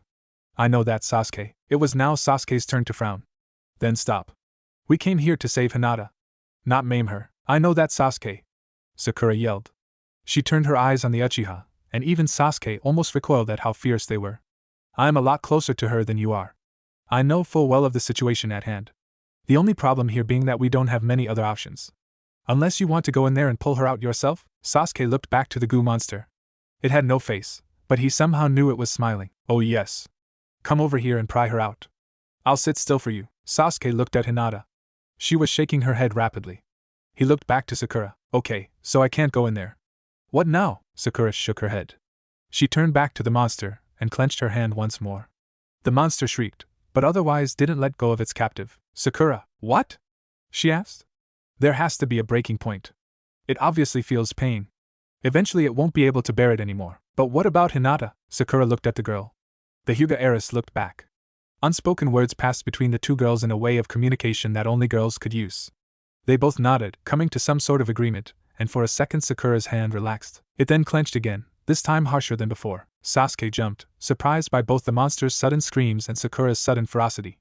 Sakura? Forget it, the psychic mumbled. She's a stubborn bitch. She can survive this. Sasuke looked back the trapped girl. She was grimacing from the force of the psychic barriers closing in on her, but there was no fear in her eyes. Instead she held a cold, hard gaze. She was firm, unyielding to even her perilous position. She was staring directly at Sakura, almost challenging her. Sasuke looked back at Sakura. Her gaze was the same and focused on Hinata. He looked down. Is this a girl thing? It's a shut up and get back thing, Sasuke. I'm going to turn this thing into a cube. And Hinata? Sasuke asked. He looked to the trapped girl. She could obviously hear the pinkette, but her resolve hadn't faltered. Forget it. Have your grudge match. You two obviously need to work something out. Attaboy. Sakura chanted, and for once it seemed like Hinata agreed. She nodded at Sasuke, before turning her glare back on Sakura. She hadn't said anything, what with her mouth now being encased in goo, but whatever she did ticked Sakura off more. The blue film of psychic energy surrounding the monster brightened, and apparently Sakura had forgotten her fatigue. Oh yeah? Sakura growled. Well, no matter how many times you say it, it won't be true. I refuse to let one of my best friends date a monster like Naruto. Sasuke, who was walking away, turned around at Sakura's words. Excuse me? Hinata was silent. Apparently, she didn't need words to prove her point. She wiggled her eyebrows. I don't know him like you do? Sakura asked. She then grunted. No, it's you that doesn't know him like I do. Do you want to know what he did on our last mission? Hinata nodded her head vigorously. The goo monster gurgled around its shrieks. How are you moving inside of me? Sakura ignored the beast. He punched a hole in the landscape. In the landscape, Hinata. Do you understand how impossible that is? Logistically, he should be dead. Scientifically, he should have burned beyond the point of ashes. Do you realize how impossible he is? No amount of chakra can explain what he does. He could probably cook a chicken by slapping it. Hinata raised an eyebrow. Yes, I know how stupid that sounds, Sakura said. But a lot of what he does sounds stupid. He moved a mountain because you wanted shade, Hinata sighed. Her eyes took on a glazed look as she thought of her supposed paramour. No, Hinata! Sakura yelled. She clenched her hand tighter, and the added pressure snapped Hinata out of her daze. That isn't romantic. That's insane. A normal person would have, I dunno, moved slightly to the left. Hinata pouted. Everything is good about normal. Normal is understandable. Normal is predictable. Hinata quirked an eyebrow. Sakura faltered in her argument. Well, yes, it does get boring. But it's safe. And I just want you safe. Hinata shook her head. Yes, I know we're ninja, and we're hardly ever safe, but… Hold on, Sasuke interjected. Are you really arguing about Naruto? Naruto is the reason you two are fighting. Well, Sakura started. Not Naruto, per se. More of Hinata's stubbornness. She won't admit that Naruto is some sort of freak. To this, Sasuke looked away. Well, Sakura's face fell. No. Not you too, Sasuke. You're the normal one. You're the last voice of reason I have left. Well, it's just that it's not nice to call people monsters, especially when you want to surpass them someday. He punched a hole in the countryside. Sasuke, other ninjas have blown up entire cities on their own. Those ninjas aren't 12, Sasuke. All the while this argument was happening, the discarded blobs moved silently across the floor.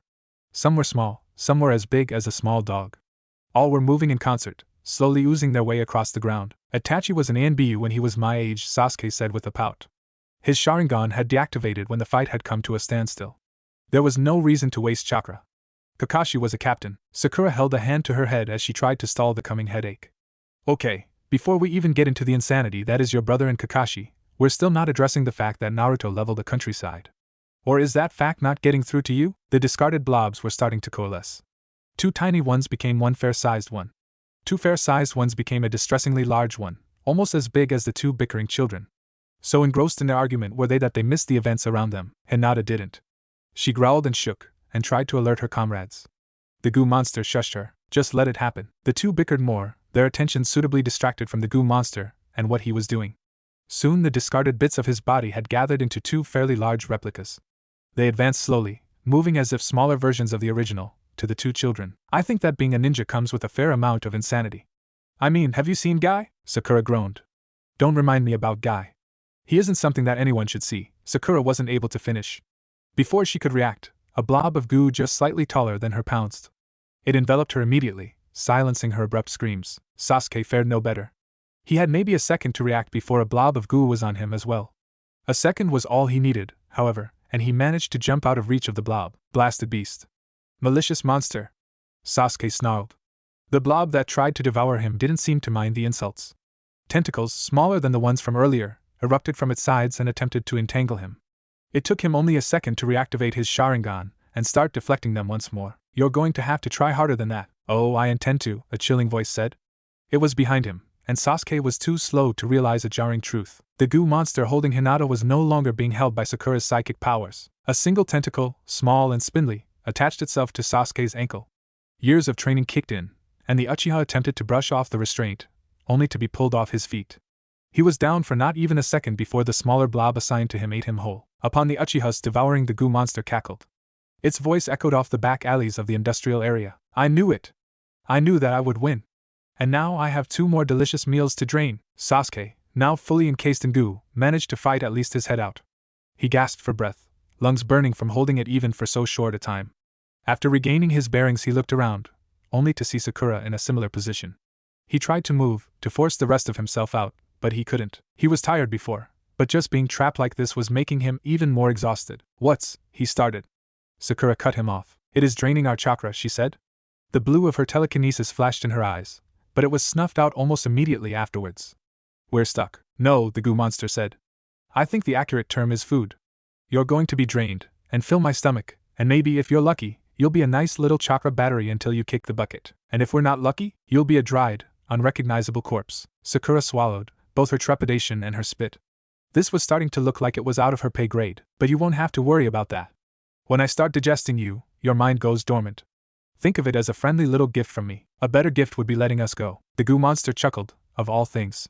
Well, I'm not nearly that generous. The goo blobs holding Sakura and Sasuke edged slowly closer to the one holding Hinata. With another cackle, the goo monster spoke. When I'm done draining you three, the rest of your village is next. A couple more genin, before moving on to chunin, and then finally some jonin. Here the monster cackled again. Once I eat you all, even the hokage won't be out of my grasp, Sasuke grunted as he strained against his sticky bindings. You'll never get away with this, the goo monster shook as it laughed. Oh really? And who's going to stop me? No one even came to save you three. Hinata finally managed to poke her head out of the goo monster. You know, he's right. This is happening, right in the city. I know that this part is abandoned, but it is rather strange that no one came to the sound of our fighting. A civilian worker sighed. He finally punched out of a long day at work, and couldn't wait to get home. He had packed his belongings and scurried out of his warehouse job as soon as the clock struck 7, and he was already making tracks down the street. He would forego the rush hour along the main street, and instead duck into the abandoned industrial site along the edges of the village. Most people said that the place was haunted, but this civilian wasn't superstitious. He had watched many a horror movie and was not going to be tricked by the tropes. Even if the place should be haunted, he was too vaunted, too wise, to be caught in its death throes. That's why when he passed an alley and heard the distressed call of children, he stopped for only a second. I should help them, the civilian muttered. He then pulled his pack tighter over his shoulder and continued on his way home. Nope, he wasn't dying today. Face it, children. You are going to be nothing more than my meal. Your plan is doomed to fail. Sakura shouted. Oh really? And where exactly is this confidence coming from? Let me guess, will the power of friendship bail you out of this? Or wait, maybe it is the super secret hidden power you've had inside you all along? Sasuke shook his head. Nope, the monster rounded on him. Oh? So do you have a way out? Sasuke nodded. And what is it? Do you have a magical ball somewhere on you? Or maybe a hidden rainbow kunai of world-breaking ability? The beast chuckled. Ridiculous. Sasuke shook his head once more. Nope to either of those things. What I do have, however, is a tiny orange midget. Sasuke then gestured back to the alley entrance. With his face. Somehow. Sure enough, standing there was one Naruto Uzumaki. In his hands were grocery bags from a place called Melon Mart. The blonde took in the scene, his impassive eyes taking everything in without a single word to the contrary. He then picked up his bags and turned around. Hey! Sakura shrieked. Where the hell are you going? Naruto turned around. He then pointed to himself. Yes, you idiot! I apologize, the blonde said. He turned back to the alley. I am going to Apple Mart. They have a sale on fish today, and if I hurry, I can get some before the sale ends. Sasuke rolled his eyes as Sakura fumed. He decided to take over before the pinkette blew a fuse. And what about us? Naruto tilted his head. He looked confused. Do you want fish as well? Sasuke's mouth opened, then closed again. He shut his eyes and took a second to calm his nerves. When he opened them again, his words were clipped. No, Naruto. I mean our situation. What are you going to do about our situation? I wasn't aware that I had to do anything. You guys seem to have it under control. He said it so simply, so self-assured, that Sasuke had to take a second look. He turned, even in the goo, to look over the alley. Yup, they were all still trapped in a goo monster and about to be eaten. They were so out of control of the situation that it wasn't even funny. Naruto? The blonde enigma asked. What part of this seems like we're in control? Naruto's head tilted some more. Are you not? We are not. Naruto picked up his bags and turned. Wait. Where are you going? Naruto turned around. To Apple Mart. They have a sale on fish today, and if I hurry. No. Naruto, I know where you're going. What I want to know is why. Naruto stopped. A frown grew on his face as he started thinking. The goo monster gurgled, unsure what was happening before him. Should I eat him too? Sakura sighed. I would let you, but I'm not sure you would survive the attempt. The pinkette then perked up. On second thought. Go for it. Eat your little heart out. All the while Sasuke's eye had developed a dangerous twitch. He opened his mouth, but Naruto beat him to it. I'm going because I like fish, and I would like to buy some. Sasuke's brain shut down. It was such a visual and auditory collapse that everyone heard it. Hinata took over. Naruto, dear. Aren't you going to help us? Naruto looked to Hinata, and his face brightened ever so slightly upon seeing her. Hello, Hinata. I wasn't aware that you needed help. A goo monster is eating us, Naruto. I've heard that things tend to get out of hand whenever friends play. It was then that Sakura's brain shut down. It was such a visual and auditory collapse that everyone heard it. Hinata took over. We are not playing, Naruto. We don't want this to happen. Oh, Naruto said. His face then darkened as he turned his cold blue eyes on the goo creature. Oh, the goo monster then tensed, not entirely sure what it was feeling just now. It felt like it should run. It should run so very far away from the approaching disaster. The goo monster wasn't a very smart being, however, and ignored the feeling. Oh? Are you coming for me, boy? Step a little closer. It was around here that Sasuke and Sakura awake from their mental fatigue. They looked around, only to see Naruto approaching them slowly. They relaxed a bit, happy that someone capable was coming to save them. Then Naruto shifted his bags to one hand. He cocked back his arm, and uttered words that they never wanted to hear. Come, boy. I'll eat you like all the others. Serious punch. Hiruzen Sarutobi rubbed the bridge of his nose. The oncoming headache was legendary, but he resolved to fight through it. In front of him was a panting guy. The man was so out of breath it wasn't funny, but at least he had convinced Naruto to stay chained to his chair. The man would have a hefty bonus coming his way. Naruto, the third Hokage asked. Why did you destroy the industrial market? The third Hokage had to skip straight to the point. The boy would neither understand beating around the bush, nor appreciate it if he could. Dunno, the boy said. His foot tapped impatiently against the floor. He kept glancing at Hiruzen's clock. Have somewhere better to be? Yes. Hiruzen raised an eyebrow. Better than meeting with the leader of your village? Yes. And where would that be? I need to get to Apple Mart. If I make it before 7:30, I can still buy the fish on discount.